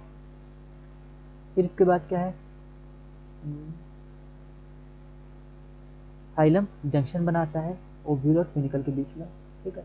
ओव्यूल और फ्यूनिकल के बीच में हाइलम जंक्शन बनाता है, और इंटीगमेंट होती हैं एक या दो प्रोटेक्टिव एनवलप जिसको इंटीगमेंट बोलते हैं, तो ये इसको इंसर्कल करती हैं एम्ब्रियो सैक को, और यहाँ पे ओपनिंग भी होती है, ठीक है, जिसको माइक्रोपाइल बोलते हैं। और माइक्रोपाइल के अपोजिट एंड पे चलाजा होता है, ठीक है, chalaza basal part of the ovule. तो माइक्रोपाइल के अपोजिट एंड पे चलाजा है, यहाँ पे दिख रहा था ना, यहाँ पे माइक्रोपाइलर एंड, यहाँ पे चलाजा पोल, चलाजा एंड। और integument is the mass of cells called by nucleus, यहाँ पे इंटीगमेंट है, इसमें मास ऑफ सेल्स जिसको न्यूक्लियस कहेंगे। न्यूक्लियस जैसे एक पोर्शन है जो इंटीगमेंट के अंदर सेल्स का मास है, उसको बोलेंगे न्यूक्लियस। और इसमें रिजर्व फूड मटेरियल बहुत ज़्यादा होता है। न्यूक्लियस की खासियत क्या है कि इसमें रिजर्व फूड मटेरियल होता है। एम्ब्रियो सैक और फीमेल गैमेटोफाइट का यहाँ पे हमने डायग्राम देखा है। Single embryo sac formed of megaspore, और सिंगल एम्ब्रियो सैक क्या बनेगा, एक मेगास्पोर से एक सिंगल एम्ब्रियो सैक, यानी एक मेगास्पोर से एक सिंगल एम्ब्रियो सैक बनता है। अभी मेगास्पोर का फॉर्मेशन भी देखेंगे किस तरह से हो रहा है, यानी एम्ब्रियो सैक किस तरह से बन रहा है। तो जो एम्ब्रियो सैक था ये किस तरह से बनेगा। और यहाँ पे ये चीज़ न्यूक्लियस है ना, इसमें न्यूक्लियस जो होता है इसमें क्या होता है, इसमें न्यूट्रिएंट बहुत ज़्यादा होते हैं, ठीक है, food material, reserve food material बहुत ज़्यादा होता है। तो ओव्यूल का स्ट्रक्चर भी हम लोगों ने देख लिया। अब ये है माइक्रोस्पोरोजेनेसिस किस तरह से होती है। माइक्रोस्पोरोजेनेसिस पॉलिनेशन, ठीक। फिर इसके बाद क्या है, माइक्रोस्पोरोजेनेसिस है ना, कि माइक्रोस्पोर किस तरह से बनते हैं। तो माइक्रोस्पोरोजेनेसिस में सिंपल है, यहाँ पे सबसे पहले मेगास्पोर मदर सेल होती है, जैसे वहाँ पे माइक्रोस्पोर मदर सेल थी। मेगास्पोरोजेनेसिस में क्या होता है, मेगास्पोर बनेगा, यानी एक्सेल का फॉर्मेशन फाइनली जो होगा एम्ब्रियो सैक और फिर एक्सेल, तो किस तरह से हो रहा है। तो सबसे पहले मेगास्पोर मदर सेल, ये सब कहाँ पे हो रहा है, ये सब हो रहा है कार्पेल या पिस्टिल के अंदर, ठीक है, कार्पेल या पिस्टिल के अंदर जो मेगास्पोर मदर सेल है, ओवरी के अंदर एम्ब्रियो सैक के अंदर मेगास्पोर मदर सेल। पहले जब एम्ब्रियो सैक नहीं बना रहता तो उस टाइम पे ओवरी के अंदर ये मेगास्पोर मदर सेल रहती है। मेगास्पोर मदर सेल जो होती है इसमें डिवीजन होते हैं, और ये क्या बनाती है, मेगास्पोर डायड ना, एक सेल से दो सेल बनी, माइटोसिस हुआ, मेगास्पोर डायड बना, फिर इसमें मियोसिस होता है और मेगास्पोर टेट्राड बनता है, ठीक है, मियोटिक डिवीजन। तो ये मियोटिक डिवीजन हुआ और मेगास्पोर टेट्राड बना। ये मेगास्पोर टेट्राड जो होता है मेगास्पोर डायड में हुआ है, इसमें डिवीजन हुआ है ना, ये नहीं कि इन दोनों से ये चार बन गए, दो से चार नहीं बने। मेगास्पोर डायड ये सिंगल था, ठीक है। डायड क्यों बोले, क्योंकि यहाँ पे दो सेल बनी थी, मेगास्पोर मदर सेल से दो सेल बनी थी, लेकिन इसमें से एक सेल जो है वो कुछ खास काम की नहीं रहती है, ठीक है। जो एक सिंगल सेल मेगास्पोर बनती है बचती है, यही क्या बना देती है, मेगास्पोर टेट्राड बना देती है ना। बाकी जो दूसरी सेल रहती है वो सपोर्टिव स्ट्रक्चर बनाती है, सस्पेंसर बनाती है, ठीक है, सस्पेंसर जिसको बोलते हैं। तो ये सिर्फ एक मेगास्पोर, यहाँ पे थोड़ा कंफ्यूजिंग डायग्राम भी दिया हुआ है ना। एक ये जो होती है ना, ये सस्पेंसर बनाती है एक सेल, और एक मेगास्पोर डायड की जो एक सेल होती है ये क्या बनाती है, ये यहाँ पे मेगास्पोर टेट्राड बनाती है। अब मेगास्पोर टेट्राड जो है, मेगास्पोर की चार सेल जो है उनसे क्या बनेगा, ये यहाँ पे ये तीन सेल डिजनरेट हो जाएंगी, खत्म हो जाएंगी। तो ये तीन सेल खत्म हो जाती हैं, डिजनरेट हो जाती हैं, और सिर्फ एक सेल बचती है, सिर्फ एक सेल बचती है, और ये क्या बनाती है, इसमें फिर डिवीज़न होगा, एक से दो और दो से चार इस सेल से बनेंगे, ठीक है। ये जो एक सेल बची थी, तीन सेल डिजनरेट कर जाएंगी, ऊपर की तीन सेल, नीचे की एक सेल बचेगी, इसमें डिवीज़न होगा, एक से दो सेल बनी, नीचे भी एक से दो सेल बनी, ठीक है। तो इसमें डिवीज़न हुआ, एक से चार सेल, एक से चार, इस तरह से बनती रहती है, ठीक। तो अब किनारे किनारे की जो सेल होती है वो बीच में सेंटर में आ जाती है और फ्यूज़ कर जाती है, तो उसके न्यूक्लियस सिर्फ पास पास में रह जाते हैं। अब ऊपर की जो तीन सेल बची थी, ये तीन सेल ऊपर की बची थी, ठीक है, तो ये सिनर्जिड, एक सिनर्जिड और दो एक्सेल बना लेती हैं। नीचे की जो तीन सेल बची थी वो तीन एंटीपोडल सेल बना लेती हैं, ठीक है, इस तरह से होता है। और बीच में सेंट्रल सेल आ गई, पूरी सेंट्रल सेल आ गई बीच में।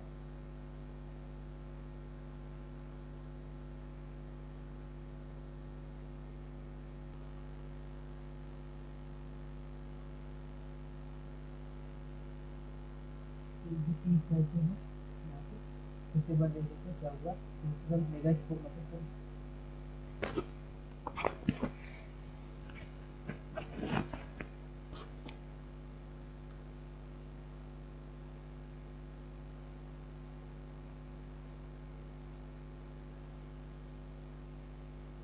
तो सबसे पहले यहाँ पे मेगास्पोर मदर सेल थी, मेगास्पोर मदर सेल से क्या बना, मेगास्पोर डायड बना। एक सेल जो है वो सस्पेंसरी सेल में कन्वर्ट हो जाएगी, धीरे धीरे डेवलप होगी, और दूसरी जो मेगास्पोर डायड की जो दूसरी मेगास्पोर सेल थी, मेगास्पोर सेल, ये इसमें डिवीजन होगा, ये क्या बना लेगी, चार मेगास्पोर बना लेगी, जिसको बोलेंगे मेगास्पोर टेट्राड, ठीक है। इन 4 में से 3 सेल डिजेनरेट रह जाएंगी और नीचे वाली एक बचेगी। ठीक है, ये जो है माइक्रो मेगास्पोर रिटार्ड में की एक सेल ये क्या बना लेगी, ये इसमें डिवीज़न होगा मेगास्पोर रिटार्ड की। अच्छा, ये मेगास्पोर रिटार्ड की सेल जो होती है हैप्लॉइड होती है, क्या होती है हैप्लॉइड, और डायट की सेल्स जो होती हैं डिप्लॉइड, ये सब डिप्लॉइड सेल्स हैं। ठीक है, जबकि मेगास्पोर रिटार्ड की जो सेल्स हैं हैप्लॉइड है। तो ये सिंगल जो हैप्लॉइड सेल है मेगास्पोर सेल, इसमें डिवीज़न होता है, इससे एम्ब्रियो सैक बनेगा। ठीक है, इससे एम्ब्रियो सैक जब बना ऐसे बना तो इसमें डिवीज़न हुआ, एक सेल से 2 सेल बनी, और फिर ये एक सेल में 2 सेल बनाई डिवाइड करके, फिर इस सेल में डिवीज़न हुआ, 1 से 2 सेल बनी, फिर ये एक इसमें डिवीज़न हुआ 2 सेल में, 2 से 4 बनी, और नीचे 2 सेल में डिवीज़न हुआ 2 से 4 बन गई। अब ये 4 में से 3 तो जो है किनारे किनारे रहेंगी ना, 3 का ग्रुप किनारे किनारे पे रहेगा, जबकि एक जो बचेंगी वो बीच में आ जाएंगी। तो ये एक सेल जो होती है सिंगल सेल्स ये बीच में आके 2 सेल हो जाती है कंबाइन, इनको बोलते हैं सेंट्रल सेल। ठीक है, दोनों सिरे से एक सेल बीच में आ गई, इसको बोलेंगे सेंट्रल सेल। और बाकी दोनों एंड पे 3 सेल बची हुई हैं, एक सिनर्जिड जो एक सेल बन गई, और यहाँ पे 3 एंटीपोडल सेल बन गई। यहाँ पे दिख रहा है ना ऊपर की साइड, ये थोड़ा उल्टा डायग्राम में बनाया, यहाँ पे सीधा इसको कर दिया। ठीक है, तो ये एंटीपोडल सेल ऊपर दिखा दिया, और ये ऊपर वाली सेल नीचे दिखाया। ठीक है, तो ये 2 एक्सेल क्या बनी, 2 सिनर्जीज बनी, एक एक्सेल बनी, और बीच में 2 पोलर न्यूक्लियाई जो एक ही सेंट्रल सेल में होता है। तो ये पूरी एक सेंट्रल, ये दोनों फ्यूज कर जाते हैं और एक सेंट्रल सेल बना लेंगे, और 2 पोलर न्यूक्लियाई इसमें दिख रहा है, और इसकी प्लाज्मा मेम्ब्रेन वगैरह है। ठीक, इस तरह का स्ट्रक्चर होता है, और ये नीचे फिलीफॉर्म अपरेटस होता है। ठीक, तो यहाँ पे ये एम्ब्रियो सैक, ये पूरा क्या एम्ब्रियो सैक, जिसमें क्या होते हैं अलग अलग स्टेजेस दिखाई गई हैं ना। यहाँ पे 2 सेल स्टेज, 4 सेल स्टेज, ठीक है, 2 न्यूक्लियर स्टेज, 4 न्यूक्लियर स्टेज, शुरू में न्यूक्लियस के फॉर्म में रहते हैं, 2 न्यूक्लियर स्टेज, 4 न्यूक्लियर स्टेज, और फिर 8 न्यूक्लियर स्टेज। ठीक है, मैच्योर ये यंग एम्ब्रियो सैक है, फिर इसके बाद मैच्योर एम्ब्रियो सैक है। तो ये मैच्योर एम्ब्रियो सैक यहाँ पे दिखाया हुआ सी वाला पोर्शन ना, ये 2 सेल, 4 सेल, और 2 न्यूक्लियर, 4 न्यूक्लियर, 8 न्यूक्लियर स्टेज है, और ये डायड और टेट्राड दिखाया हुआ ऊपर। अच्छा, यहाँ पे एम्ब्रियो सैक जो होता है इसमें क्या होता है, एम्ब्रियो सैक में 7 सेल होती हैं और 8 न्यूक्लियस होते हैं। ठीक है, 7 सेल होती हैं, 8 न्यूक्लियस। कैसे, यहाँ पे 7 सेल कैसे होती हैं, 3 एंटीपोडल हैं, 2 सिनर्जिड्स हैं, एक एक्सेल, 3 6 हो गई, और एक बीच में सेंट्रल सेल, 7 सेल हो गई। अब यहाँ पे सेंट्रल सेल में 2 न्यूक्लियस होते हैं, बाकी सब सेल में तो एक न्यूक्लियस है। 3 एंटीपोडल सेल थे, तीनों में एक न्यूक्लियस है, 2 सिनर्जिड्स है, दोनों में एक न्यूक्लियस है, एक एक्सेल है, उसमें एक न्यूक्लियस है। लेकिन सेंट्रल सेल में 2 न्यूक्लियस होते हैं। ठीक है, सेंट्रल सेल में 2 न्यूक्लियस होते हैं, इसकी वजह से 8 न्यूक्लियस, तो 7 सेल और 8 न्यूक्लियस देखने को मिलती हैं, 7 सेल और 8 न्यूक्लियस देखने को यहाँ पे मिलता है एम्ब्रियो सैक में। एम्ब्रियो सैक का स्ट्रक्चर आपको समझ में आ गया होगा। एम्ब्रियो सैक में क्या क्या है, एंटीपोडल सेल्स हैं, चलाजर एंड इधर दिख रहा है, इधर माइक्रोपाइलर एंड, इस पे क्या है, माइक्रोपाइलर एंड पे 2 सिनर्जिड्स, एक एक्सेल। सिनर्जिड्स जो होती है गाइड करती हैं पॉलन ट्यूब को, ताकि वो सही से एक्सेल तक पहुँच पाए। तो पॉलन ट्यूब जब मेल गैमेट को गाइड करती है कि वो एक्सेल तक पहुँच जाए और पोलर न्यूक्लियस तक पहुँच जाए। तो पोलर न्यूक्लियस ये है बीच में, पोलर न्यूक्लियस से फ्यूजन होगा तो एंडोस्पर्म बनेगा, एक्स से फ्यूजन होगा तो ज़ाइगोट बनेगा, जैसे सीड वगैरह बनेगी। तो ये पूरा एम्ब्रियो सैक है। अब के बाद क्या है इसमें, फीमेल गैमेटोफाइट की सब चीज़ें बता दी, यही चीज़ थ्योरी में लिखी हुई सब चीज़ें ना, डिजनरेट हो रही है। ठीक है, इसको एक बार आप पढ़ लीजिएगा अच्छे से। 4 न्यूक्लियर और 8 न्यूक्लियर स्टेजेस यहाँ पे दी हुई हैं, और इसको हम लोग एक्सेल एग भी बोलते हैं। ठीक है, एक्सेल, इस पूरे को ना यहाँ पे लिखा है ना 8 न्यूक्लियर और 7 सेल बताया था ना, 8 न्यूक्लियर। ठीक है, 3 एंटीपोडल सेल के न्यूक्लियस, 2 सिनर्जिड के, 3 2 5 5 और 1 6, एक एक्सेल का न्यूक्लियस हो गया, और 2 न्यूक्लियस हो गए सेंट्रल सेल के, जिससे जो पोलर न्यूक्लियस है, तो 8 हो गए, 6 2 8। और यहाँ पे 7 सेल कैसे, 3 एंटीपोडल सेल, 2 सिनर्जिड, 3 2 5 5 और 1 6 एक्सेल, छोटी एक्सेल, और 7वीं सेंट्रल सेल, तो 7 सेल हो जाती है, 7 सेल और 8 न्यूक्लियस स्टेज यहाँ पे देखने को मिलती है मैच्योर एम्ब्रियो सैक में।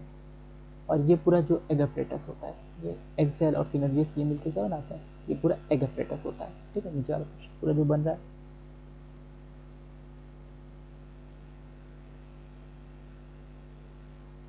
इसके बाद है नेक्स्ट पॉलिनेशन।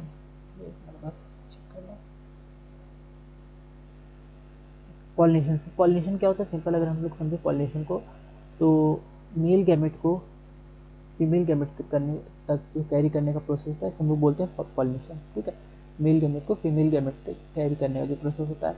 अब इस प्रोसेस में क्या होता है कि पोलन ग्रेन को, ठीक है, एम्ब्रियो से तक फीमेल यानी फीमेल फ्लावर तक हम लोग लेके जाते हैं, तो इसको बोलते हैं पॉलिनेशन। मतलब कि इसको लेके कौन जाएगा, तो इंसेक्ट या विंड लेके जाते हैं, ठीक है।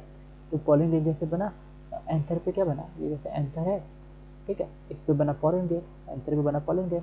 तो इस पॉलन ग्रेन को एंथर पे जो ये बहुत अच्छा तो नहीं बना लेकिन नॉर्मल ऐसा डायग्राम, ठीक है। तो ये पॉलन ग्रेन जो बना, ये जब जा रहा है हवा से उड़ के या इंसेक्ट इसको लेके जा रहा है, तो ये गया किस पे, स्टिग्मा वाले पार्ट पे गया फ्लावर के, यानी कार्पल के पिस्टिल के स्टिग्मा वाले पार्ट पे जाएगा, ठीक। तो इस पे हो गया स्टिग्मा वाले पार्ट पे, फिर ये पॉलन ट्यूब बनाएगा। तो इसी प्रोसेस को हम लोग बोलते हैं पॉलिनेशन, ये प्रोसेस जो है, ठीक है। एंथर से पॉलन का रिलीज होना और कहाँ पे जाना, फीमेल फ्लावर के स्टिग्मा पे जाना, ठीक है, वहाँ तक रीच करना, वहाँ तक पहुँचना, इसको हम लोग बोलेंगे पॉलिनेशन। अब ये पॉलिनेशन जो होता है, ट्रांसफर ऑफ पॉलन ग्रेन होता है ये टू द स्टिग्मा और ऑफ पिस्टिल, ठीक है, फीमेल फ्लावर के स्टिग्मा तक पहुँचेगा, इसको बोलेंगे पॉलिनेशन। और इसके लिए पॉलिनेशन जो है ये डिफरेंट टाइप के होता है, पॉलिनेटिंग एजेंट्स होते हैं पॉलिनेशन के लिए, ठीक है, कुछ चीज़ें भी हम लोग देखते हैं। तो पॉलिनेशन जो होता है इसमें 3 टाइप्स होते हैं, ठीक है। ऑटोगेमी, ठीक है, ऑटोगेमी है, गिटोनोगेमी है और जीनोगेमी है। ऑटोगेमी है, गिटोनोगेमी है और जीनोगेमी है, ये 3 टाइप देखने को मिले।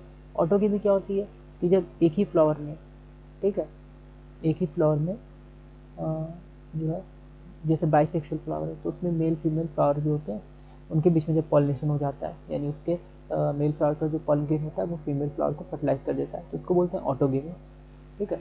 तो pollen grain, transfer of pollen grain from the anther to the stigma of the same flower पे जब ये होता है, ठीक है।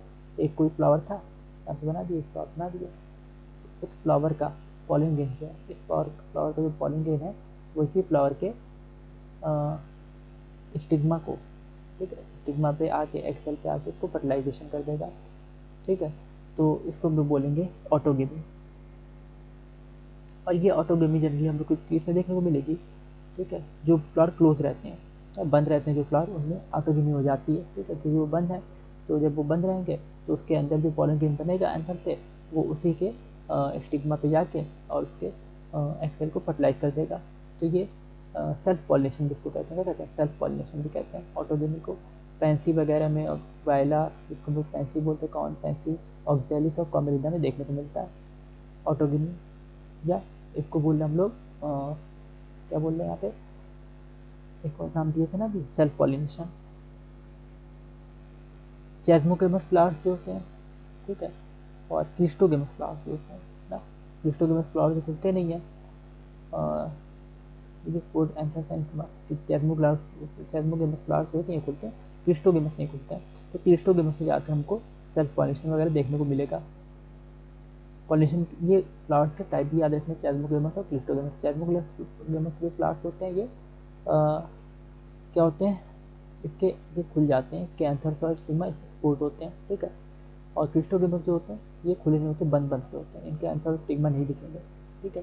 खिले खिले तो फ्लावर दोनों होते हैं, लेकिन एक जो होते हैं वो बंद टाइप के होते हैं, जैसे क्रिस्टोगेमस जो है वो पहले से बंद रहते हैं, तो ये खिले रहेंगे फिर भी उनका एंथर स्टिग्मा नहीं देखने को मिलेगा, तो ये क्रिस्टोगेमस है।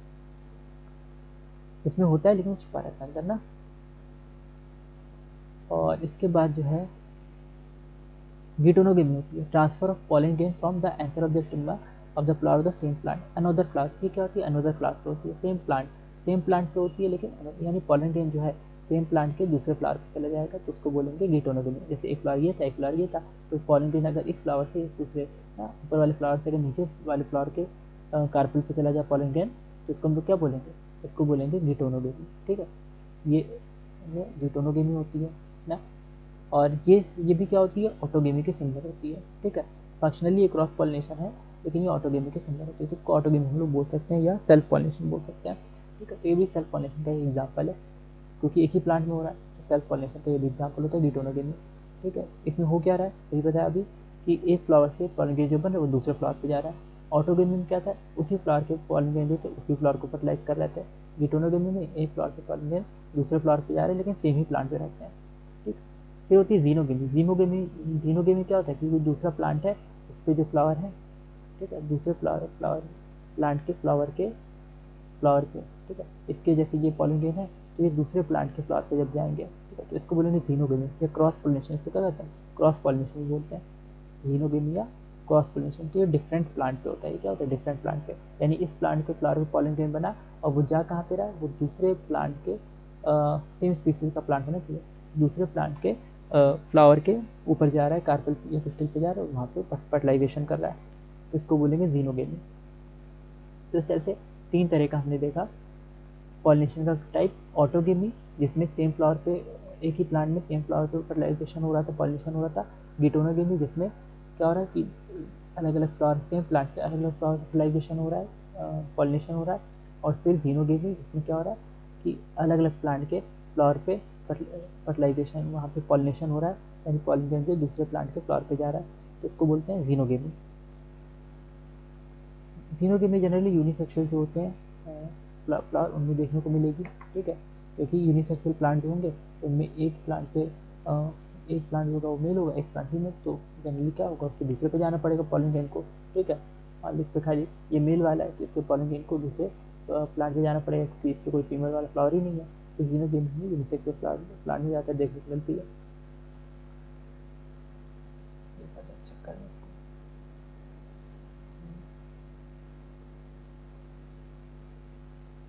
नेक्स्ट है पॉलिनेशन के एजेंट्स कौन कौन से होते हैं, ठीक है। तो पॉलिनेशन के एजेंट्स जो होते हैं ना, एजेंट्स कौन कौन से होते हैं, बायोटिक और अबायोटिक। अबायोटिक में आते हैं विंड और वाटर ना, जो नेचुरल, जो जैसे नेचर में जो एलिमेंट हो गया, वाटर और विंड, पानी से बह के पॉलन ग्रेन चले जा रहे हैं दूसरे फ्लावर तक, या हवा से उड़ के चले जा रहे हैं पॉलन ग्रेन दूसरे फ्लावर तक, तो ये जो पॉलिनेशन होता है ये अबायोटिक, ठीक है। और दूसरा बायोटिक पॉलिनेशन भी हो सकता है, बायोटिक एजेंट भी हो सकते हैं, जैसे एनिमल, इंसेक्ट्स हो गए, एलिफेंट्स हो गए, आंट्स हो गई, ये सब भी पॉलन ग्रेन को कैरी करते हैं फ्लावर से दूसरे फ्लावर पे, बटरफ्लाई हो गया, ठीक है। तो ये सब क्या करते हैं, एक फ्लावर से दूसरे फ्लावर पे जितने भी लिविंग ऑर्गेनिज्म है वो प्लांट को कैरी करते हैं। मंकीज जो होते हैं वो भी क्या करते हैं, जैसे वो बीजा खाते हैं, वो सीड के डिस्पर्जन में वो हेल्प करते हैं, या जो बटरफ्लाई होती हैं वो फूलों का रस चूसती हैं, ठीक है, उसका नेक्टर जो सब करती हैं, तो वो अलग अलग फ्लावर्स पे जाती हैं, जब अलग अलग फ्लावर्स पे विजिट करती हैं तो वहाँ से क्या होता है, पॉलन ग्रेन भी उनके बॉडी पे जो पॉलन ग्रेन लगा होता है वो भी क्या होता है, अलग अलग फ्लावर पे जाता है। तो ये पॉलिनेशन के एजेंट्स कहे जाते हैं, जिनकी वजह से क्या हो रहा है कि पॉलन ग्रेन जो है एक फ्लावर से दूसरे फ्लावर पे जा रहा है। अपने आप तोड़ के पॉलन ग्रेन जा नहीं सकता है एक फ्लावर से दूसरे फ्लावर पर, या उसके पैर तो है नहीं, कोई चल के चला जाएगा। तो ये क्या होता है, कैसे जाता है, विंड या वाटर के थ्रू या किसी एनिमल के थ्रू जाता है।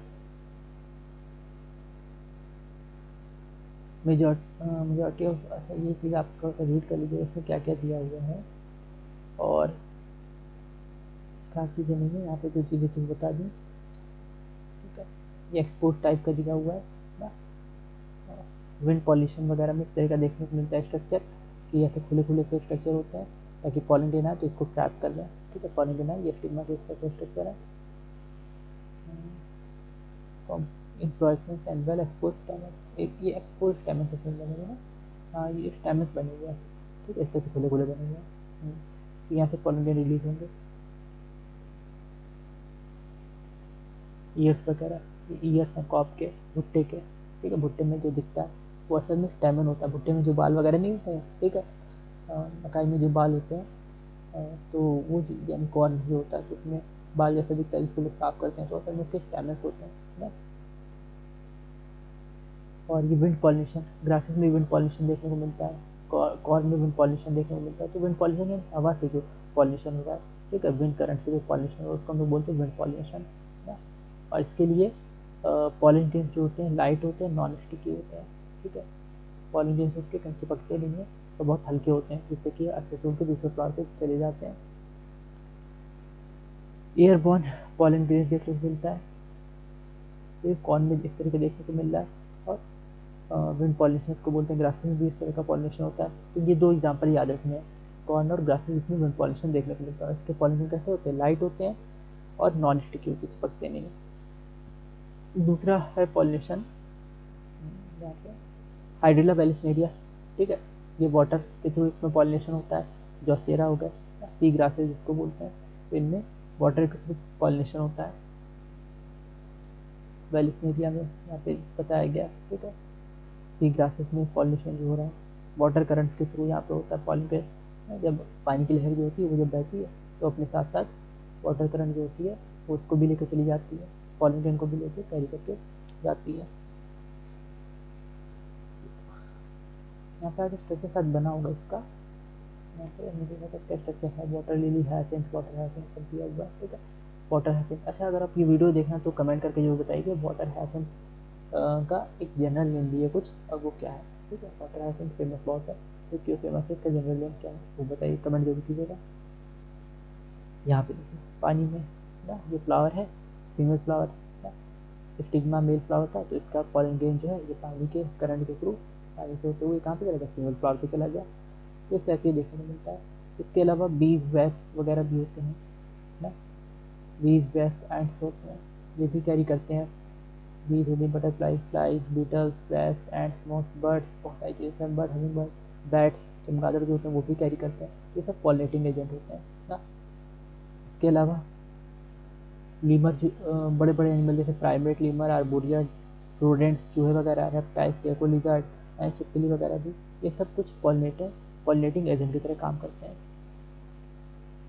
वेलिस्नेरिया, ठीक है, वेलिस्नेरिया में ये दिखाया गया, वाटर में पॉलिनेशन ऊपर ये भी दिखाया गया था, और नीचे ये इंसेक्ट में पॉलिनेशन दिखाया गया। इंसेक्ट किस तरह से, इंसेक्ट जब बैठा फ्लावर पे तो उसका नेक्टर वगैरह चूसता रहता है, जब तो फ्लावर क्या करता है उसके ऊपर चुपके से पॉलन ग्रेन लगा देता है, यानी उसके ऊपर पॉलन ग्रेन छिड़क देता है। तब ये पॉलन ग्रेन क्या है, जब ये इंसेक्ट दूसरे फ्लावर पे जाएगा तो वहाँ पे जब बैठेगा उसका नेक्टर चूसेगा, तो ये पॉलन ग्रेन उस फ्लावर पे जाके गिर जाएंगे, उसके कार्पेल या पिस्टिल पे जाके उसको फर्टिलाइज करेंगे। तो इंसेक्ट पॉलिनेटेड जो फ्लावर्स होते हैं वो बड़े बड़े होते हैं, कलरफुल, फ्रेगनेंट अच्छी उसमें आती है, नेक्टर बहुत ज़्यादा होता है, तभी तो कीड़े पास में आएंगे, बड़े बड़े से फ्लावर दूर से दिख जाते हैं कीड़ों को, ठीक है, बटरफ्लाई या इंसेक्ट्स को दूर से ही दिख जाते हैं, और हनी बीज वगैरह को दूर से दिख जाते हैं, बड़े बड़े होते हैं, कलरफुल होते हैं, और बहुत अच्छी खुशबू इसमें आ रही होती है, नेक्टर बहुत ज़्यादा, जूस बहुत ज़्यादा होता है, जिसकी वजह से वो इसके पास आते हैं, और फिर ये उनको इसके इन सब चीज़ों को पॉलन रिवार्ड कहा जाता है, फ्लोरल रिवार्ड या ना, ये फ्लोरल रिवार्ड्स होता है, क्योंकि उसके बदले में वो क्या कर रहा है, पॉलिनेशन कर रहा है, तो उनको एक रिवार्ड की तरह से ये अट्रैक्ट करने के लिए रहता है कि भाई वो अगर इंसेक्ट्स आएंगे तो उनको पॉलिन जो करेंगे तो उनको कुछ रिवार्ड भी मिलेगा, तभी वो तो इंसेक्ट विजिट करेंगे, तो एक जैसे इंसेक्ट को ये लालच देते हैं फ्लावर कि वो उनके पास आए, ज़्यादा नेक्टार वगैरह करके या बड़ा अपना साइज दिखा के फ्लावर का, तो उसको अट्रैक्ट करते हैं इंसेक्ट को, जब इंसेक्ट आ जाता है तो नेक्टर वगैरह तो देते ही हैं, उसको फ्लोरल रिवार्ड तो मिल ही जाता है, लेकिन बदले में उसके बॉडी में पॉलन ग्रेन वगैरह भी लगा देते हैं, जिससे जब ये इंसेक्ट दूसरे उस पर जाएगा फ्लावर पे तो वहाँ पे पॉलिनेशन कर देगा, और वहाँ पे क्या होगा, वो फीमेल फ्लावर से अटैच, वो कार्पल से जो है पॉलन ग्रेन अटैच हो जाएगा, ठीक है। तो एनिमल की बॉडी जो होती है ये इस पर कोटिंग हो जाती है पॉलन ग्रेन की, जब वो विजिट करता है फ्लावर पे।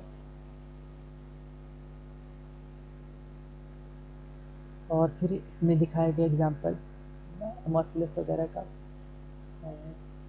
यहाँ पे यूका प्लांट का दिखाया गया है, यूका और मौत में हमें देखने को मिलता है, ठीक है, यूका और मौत का एग्जाम्पल बहुत फेमस है, एक से एग्जाम में आता है यूका और मौत का। तो इसमें क्या होता है कि मोथ जो होता है ना, मौत वो अपना एग डिपॉजिट करता है यूका के, उनका फ्लावर के ओवरी के लोक्यूल में, ठीक है। तो जब वो एग डिपॉजिट कर रहा होता है, अपना एग उसमें रख रहा होता है, तभी क्या करता है यूका जो होता है वो उस पर पॉलन ग्रेन लगा देता है, ठीक है। जब वो उसके ओवरी में अपना एग डिपॉजिट करता है तभी वो क्या करता है, यूका उसके ऊपर अपना पॉलन ग्रेन लगा देता है, और फिर जब ये दूसरे फ्लावर पे जाएगा अपना एग डिपॉजिट करने के लिए, मान लो ज़्यादा एग है, एक बारी बारी अलग ही फ्लावर पे जा रहा है मौत जो है, तो मौत जब दूसरे फ्लावर पे जाएगा तो वो उसका जो उसकी बॉडी पे जो पॉलन ग्रेन लगे हुए थे वो उसके दूसरे फ्लावर के कार्पेल पे लग जाएंगे। तो इस तरह से मोथ का भी काम हो रहा है कि मोथ को बहुत सारे फ्लावर मिल रहे हैं अपने एग डिपॉजिट करने के लिए, वहाँ पे सेफली रखने के लिए, और इसके अलावा यूका प्लांट जो है उसका पॉलिनेशन भी हो जा रहा है, तो दोनों एक साथ साथ काम करते हैं यूका और मोथ, ठीक है। यूका क्या कर रहा है, यूका उसको एक साइड दे रहा है मोथ को कि वो अपना जो क्या कहते हैं उसको पॉलिन ग्रेन एग है वो डिपॉजिट कर सके, और मोथ जो है वो यूका प्लांट के पॉलिनेशन में हेल्प कर रहा है, तो दोनों एक दूसरे की हेल्प करते हैं।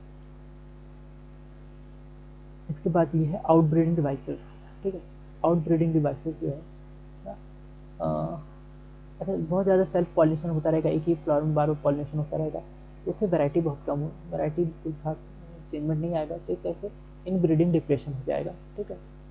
और इसलिए क्या होता है यहाँ पे क्रॉस पॉलिनेशन को करेज करता है फ्लावर, ठीक है, इनकरेज करता है क्रॉस फ्लावर को, क्रॉस पॉलिनेशन ज़्यादा से ज़्यादा वैरायटी आनी चाहिए, तो फ्लावर या प्लांट भी खुद चाहते हैं कि ज़्यादा से ज़्यादा नई नई वैरायटी आती है, तो इसलिए इनकी टाइमिंग वगैरह अलग हो जाती है, ठीक है। इनकी रिसेप्टिवनेस या इनका मैचुरेशन जो होता है एंथर का, स्टेमन का या कार्पेल का, तो वो अलग अलग हो सकता है। इसकी वजह से और डिफरेंट हाइट पे भी हो सकते हैं ना, स्टेमन छोटा हो सकता है, बड़ा हो सकता है, एंथर कार्पेल या छोटा बड़ा हो जाए तो हाइट वगैरह के चेंजमेंट की वजह से भी इनकम्पैटिबिलिटी हो जाएगी एक ही फ्लावर में। तो एक फ्लावर में क्या होगा कि पॉलिनेशन सिंगल सेम फ्लावर में पॉसिबल नहीं हो पाएगा।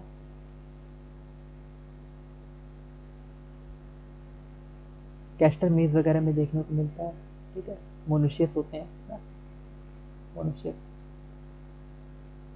यानी ये क्या होते हैं, कैस्टर और मेज जो होते हैं ये मेल और फीमेल फ्लावर, मेल और फीमेल फ्लावर जो होते हैं एक ही प्लांट में होते हैं, ठीक है, लेकिन इसमें ऑटोगेमी नहीं देखने को मिलती है,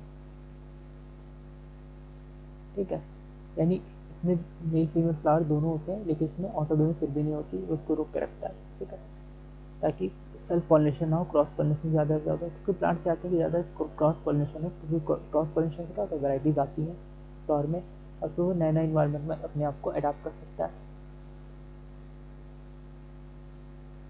ठीक है। डैशियस प्लांट भी होते हैं, जैसे पपाया वगैरह के प्लांट होते हैं डैशियस ना, पपाया हो गया, पी हो गया, सब मेल और फीमेल प्लांट जो होते हैं ये डिफरेंट प्लांट के, पपाया में जैसे मेल और फीमेल प्लांट जो होते हैं डिफरेंट प्लांट पे होते हैं, पी नहीं होगा इसमें, डैशियस में पपाया आता है तो मेल और फीमेल डिफरेंट प्लांट पे होते हैं, ठीक है। ये भी ऑटोगेमी को रोकती है और डिटेनोगेमी को भी रोकता है। अगर मेल फीमेल अलग अलग प्लांट पे होंगे तो क्या होगा, एक ही प्लांट में फर्टिलाइजेशन पॉसिबल नहीं होगा, तो इससे इनब्रीडिंग डिप्रेशन जो है वो कम हो जाएगा, यानी वैरायटी ज़्यादा, नई नई वैरायटी आ जाएंगी प्लांट में, या जो नई सीड बनेगी उसमें ज़्यादा वैरायटी होगी। तो इसके बाद फर्टिलाइजेशन होता है ना, जब पॉलन पहुंच गया स्टिग्मा के ऊपर, ठीक है, पॉलन जब स्टिग्मा के ऊपर पहुंच गया तो फर्टिलाइजेशन होता है, और ये जो फर्टिलाइजेशन होगा तो इसमें क्या बनेगा, पॉलन ट्यूब बनेगा, ठीक है, ये पॉलन ग्रेन था, पॉलन ट्यूब बना और ये पॉलन ट्यूब एम्ब्रियो सैक तक पहुंचेगा, सब चीज़ बता चुके हैं, एक्स से फर्टिलाइज कर जाएगा। अच्छा, जब यहाँ पे मेल गैमेट, दो मेल गैमेट आते हैं, इसमें दो मेल गैमेट आते हैं, यहाँ पे दिख रहे हैं ना दो मेल गैमेट, ठीक है, तो पॉलन ट्यूब के अंदर अंदर से होते हुए दो मेल गैमेट आते हैं, यहाँ पे बने हुए हैं, ये एम्ब्रियो सैक का स्ट्रक्चर दिखाया हुआ है यहाँ पे, ठीक है, दो मेल गैमेट आए तो एक मेल गैमेट बाइंड कर जाता है फीमेल गैमेट से एक्सेल से, और एक मेल गैमेट पोलर न्यूक्लियस से, एक में मेल गैमेट जो होता है वो एक्सेल से बाइंड कर जाता है और वो क्या बनाता है, जाइगोट बना लेता है जिससे सीड बनेगी, और दूसरा मेल गैमेट जो होता है वो पोलर न्यूक्लियस से बाइंड कर जाता है, ये एंडोस्पर्म बनाता है, तो इसका रिजर्व फूड मटेरियल तरह से होता है। तो मेल गैमेट और पोलर न्यूक्लियस के मिलने से इसको बोलते हैं ट्रिपल फ्यूजन ना, मेल गैमेट होता है हैप्लॉइड, पोलर न्यूक्लियस होता है डिप्लॉइड, दोनों जब मिलते हैं तो क्या बनाते हैं, ट्रिपल फ्यूजन, यहाँ पे यह ट्रिप्लॉइड स्ट्रक्चर बना देते हैं, क्या बना देते हैं, ट्रिप्लॉइड 3n बना देते हैं, ठीक है, मेल गैमेट होता है n, पोलर न्यूक्लियस होता है 2n, तो दोनों मिलकर 3n बना देते हैं ट्रिप्लॉइड स्ट्रक्चर। तो एंडोस्पर्म जो होता है वो ट्रिप्लॉइड स्ट्रक्चर होता है, 3n होता है, याद रखना है। एंडोस्पर्म क्या होता है, एंडोस्पर्म ट्रिप्लॉइड स्ट्रक्चर होता है, यानी 3n होता है, ठीक है।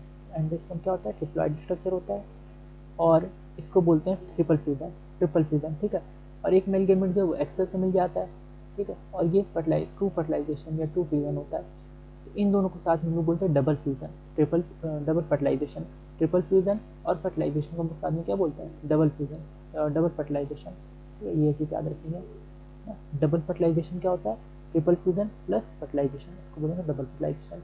फर्टिलाइजेशन कैसे हो रहा है, मेल गैमेट और फीमेल गैमेट मिल रहा है ना, मेल गैमेट और एक्सेल, ये देखो यहाँ पे आ गया था ना, तो दिख रहा है मेल गैमेट, दो मेल गैमेट है, एक मेल गैमेट किसके पास जाएगा, एक्सेल के पास जाएगा और इसको फर्टिलाइज करेगा, दूसरा मेल गैमेट जो है ये कहाँ पे जाएगा, पोलर न्यूक्लियस के पास जाएगा, इसको इसको फर्टिलाइज करेगा, तो ये क्या हो गया, डबल फर्टिलाइजेशन हो गया, ठीक है, एक एक्सेल को फर्टिलाइज कर रहा है और एक पोलर न्यूक्लियस को फर्टिलाइज कर रहा है।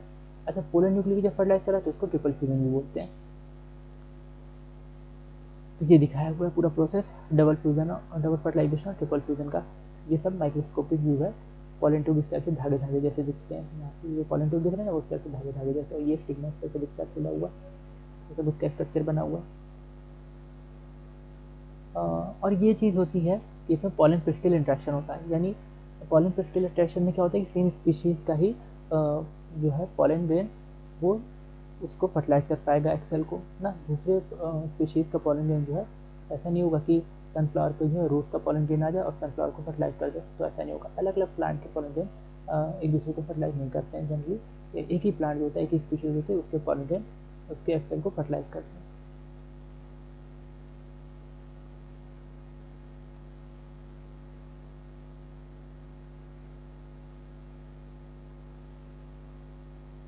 कुछ आर्टिफिशियल हाइब्रिडाइजेशन भी देखने को मिलता है, यानी ज़बरदस्ती जो है आर्टिफिशियल, जिसको हम लोग बोलते हैं हाइब्रिडाइजेशन कराया जाता है, ठीक है। नई नई वेराइटीज़ वगैरह बनाने के लिए हाइब्रिडाइजेशन कराते हैं, इसको बोलते हैं आर्टिफिशियल हाइब्रिडाइजेशन। हाइब्रिडाइजेशन का मतलब क्या होता है कि अलग अलग वेराइटीज़ का हम लोग ना जब एक ही स्पीशीज़ में अलग अलग वेराइटी का या डिफरेंट स्पीशीज़ वगैरह का जब हम लोग यूज़ करते हैं, ठीक है, नए नए ट्रेड्स सुपीरियर वेराइटीज़ बनाने के लिए, ठीक है, डिफरेंट स्पीशीज़ का यूज़ करते हैं सुपीरियर वेराइटी बनाने के लिए, तो उसको बोलते हैं आर्टिफिशियल हाइब्रिडाइजेशन। जैसे एक एग्जांपल हम लोग लेते हैं कि हम लोगों ने जब ग्रीन रिवॉल्यूशन था उस टाइम पर आर्टिफिशियल हाइब्रिडाइजेशन किया था, ठीक है। एम एस स्वामीनाथन थे, उन्होंने क्या किया था कि यहाँ की जो डॉग वेराइटीज़ थी ना, इंडिया की जो ब्रीड की डॉग वेराइटीज़ थी, सॉरी लॉन्ग होती लॉन्ग वेराइटीज़ या टॉल वेराइटीज़ थी, तो इंडिया की टॉल वेराइटीज़ की ब्रीड की और बाहर के जो है अदर कंट्रीज़ की जो डॉग वेराइटी, अमेरिका वगैरह इंग्लैंड वगैरह की जो डॉग वेराइटीज़ ब्रीड की, तो उनके बीच में क्या कराया था, फर्टिलाइजेशन कराया था, हाइब्रिडाइजेशन कराया था, तो इसको बोलते हैं आर्टिफिशियल हाइब्रिडाइजेशन। और इसमें एक नई वैरायटी बनी, क्या बनी, ब्रीड की semi dog variety, semi dog variety बनी, ठीक है। तो ये चीज़ आती है टॉल वैरायटी और ये थी डॉग वैरायटी, क्या लिख दिया, डॉग वैरायटी। तो टॉल और डॉग वैरायटी थी, ठीक है। तो ब्रीड की टॉल और डॉग वैरायटी थी, यहाँ पे इंडिया में टॉल वैरायटी होती है, बड़ी बड़ी वैरायटी होती है ब्रीड की, और विदेशों में क्या होती है, डॉग वैरायटी होती है, छोटी बॉनी वैरायटी होती है ब्रीड की। तो दोनों का फर्टिलाइजेशन करा तो उससे सेमी डॉग वैरायटी बनी, इसी को बोलते हैं आर्टिफिशियल हाइब्रिडाइजेशन। जब अलग अलग वैरायटी का या अलग अलग स्पीशीज़ का फर्टिलाइजेशन कराते हैं और ताकि अच्छे नए नए ट्रेड्स मिल सके, नई नई वैराइटीज़ मिल सके, तो इसको बोलते हैं आर्टिफिशियल हाइब्रिडाइजेशन, ठीक है। तो इसमें वही करते हैं, पॉलिनेशन करते हैं, डिजायर्ड जो कोई प्लांट होगा उसके पॉलिनेशन लेके दूसरे प्लांट के जिस स्टिग्मा पे, जिसके बीच में हमें क्या कराना होगा, जिन दो वैराइटीज़ को हमें मिलाना होगा और नई वैरायटी बनानी होगी, तो उनके बीच में हम पॉलिनेशन करा देते हैं, इसको बोलते हैं आर्टिफिशियल हाइब्रिडाइजेशन। और इसमें इमैस्कुलेशन और बैगिंग टेक्निक भी यूज़ की जाती है। इमैस्कुलेशन क्या होता है, सिंपल से याद रखना है, रिमूवल ऑफ एंथर, यानी मेल पार्ट को रिमूव कर देना, मेल पार्ट को, फ्लावर के मेल पार्ट को हटा देना, इसको बोलते हैं इमैस्कुलेशन, ठीक है, जिससे कि वो पूरा पूरा फीमेल फ्लावर में कन्वर्ट हो जाता है। तो किसी बाइसेक्सुअल जैसे फ्लावर होते हैं उसका इमैस्कुलेशन करना पड़ता है, उनको सिंगल फीमेल फ्लावर बना दिया जाता है।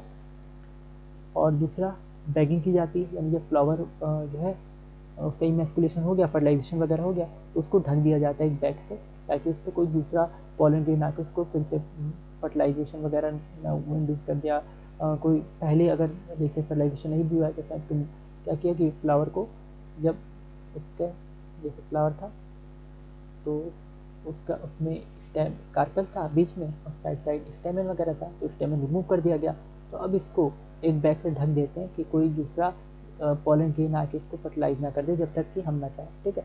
जब हमको रिक्वायरमेंट होगी तब हम अपनी तरफ से पॉलन ग्रेन जो है इसको बैग खोल के और इसमें इसके स्टिग्मा वगैरह पे रख देंगे, जिससे कि वो तो आगे फर्टिलाइजेशन कर देगा एक्सेल का। तो जब तक हमको रिक्वायरमेंट नहीं होगी तब तक इसको बैग में ढक के रखते हैं। इमैस्कुलेशन करने के बाद इसकी बैगिंग कर दी जाती है, ठीक है। यानी इसके जब स्टेमस हटा दिए तो इसको ढक देंगे, बैग कवर कर देंगे बैग से, ताकि इसके कार्पेल या पिस्टिल को कोई दूसरा पॉलन ग्रेन जो वो इसको ना फर्टिलाइज कर दे। डबल फर्टिलाइजेशन वही चीज़ यहाँ पे दिखाई गई है, ठीक है। Primary endosperm nucleus, double fertilisation जब होगा तो ट्रिपल फ्यूजन से क्या बनता है, प्राइमरी एंडोस्पर्म न्यूक्लियस 3n बनता है, इसको पेन बोलते हैं, अभी बताया था ये चीज़। पूरा स्ट्रक्चर है कि इसका डेवलपमेंट किस तरह से होता है। वही एम्ब्रियो सैक जो है, ये जैसे क्या था कि एम्ब्रियो का फॉर्मेशन तो यहाँ पे हो गया ना, यहाँ पे एम्ब्रियो जाइगोट बन गया ना, ये जाइगोट बन गया, तो अब इसका डेवलपमेंट भी तो होगा आगे। जाइगोट का डेवलपमेंट हो रहा है, एक सेल से दो सेल में डिवाइड हुआ, फिर ये इस तरह से ग्लोबुलर एम्ब्रियो, इसमें और डिवीज़न हुआ, इस तरह से ग्लोबुलर एम्ब्रियो बन गया, फिर इसमें और डिवीज़न हुआ तो हार्ट शेप्ड एम्ब्रियो बन गया, इस तरह से सस्पेंसर वगैरह ये है ना।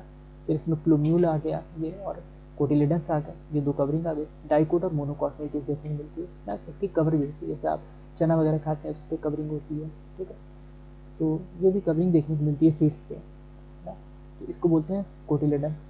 जैसे मटर हो गई, इस पर कवरिंग होती है, गेहूँ पे, ठीक है, वीट पे कवरिंग होती है, तो ये कवरिंग जो होती है इसका छिलका वगैरह, इसको हम लोग बोलते हैं कोटिलेडन। और ये प्लूम्यूल है, प्लूम्यूल से क्या बनता है, स्टेम बनती है, ये रेडिकल पार्ट है, रेडिकल से क्या बनता है, रूट बनती है, तो ये चीज़ याद रखिए, रेडिकल से रूट बनती है, प्लूम्यूल से स्टेम बनती है। और ये इसके जाइगोट जो एम्ब्रियो है, ठीक है, जब फर्टिलाइजेशन हो गया, फर्टिलाइजेशन के बाद जब जाइगोट बन गया तो जाइगोट का डेवलपमेंट दिखाया गया कि जाइगोट किस तरह से एम्ब्रियो में कन्वर्ट होगा और मैच्योर एम्ब्रियो यहाँ पे बना देगा, ठीक है। तो एम्ब्रियो डेवलपमेंट की स्टेजेस यहाँ पे दी गई है। जाइगोट है, पहले इससे एक सेल से 2 सेल डिवाइड होकर बनी, फिर इससे बहुत सारी सेल्स बनी, सस्पेंसर वगैरह बने ऊपर के सेल्स, और नीचे ग्लोबुलर एम्ब्रियो बना, फिर ये हार्ट शेप एम्ब्रियो में कन्वर्ट हो गया ना। मतलब इसमें कोटिलेडन निकलने लग गए, ग्रो करने लग गए, फिर कोटिलेडन यानी कवरिंग इसकी ग्रो कर गए, और प्लूम्यूल और रेडिकल भी इसमें अपीयर हो गए। प्लूम्यूल से स्टेम बनती है और रेडिकल से रूट बनती है। फिर इसमें कुछ पार्ट होते हैं पोस्ट फर्टिलाइजेशन स्ट्रक्चर में ना। फर्टिलाइजेशन के बाद क्या क्या होता है, तो फर्टिलाइजेशन के बाद सिंपल से याद रखना है कि ओव्यूल से सीड बनता है, ओवरी से फ्रूट बनता है, ठीक है। तो फ्रूट क्या होती है, राइपेंड ओवरी, फ्रूट क्या होती है, राइपेंड ओवरी, ठीक है। और सीड क्या होता है, ओव्यूल होता है, ठीक है। ये चीज़ पूछी जाती है इससे कि ओव्यूल सीड कौन सा पार्ट होता है, ओव्यूल होता है, और फ्रूट जो है वो किससे बनता है, ओवरी से बनता है ना।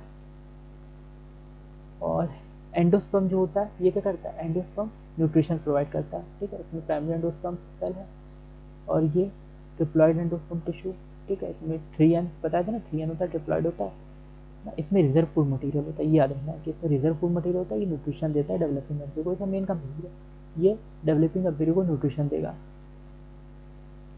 शॉर्ट फॉर्म में इसको पेन बोलते हैं, ठीक है।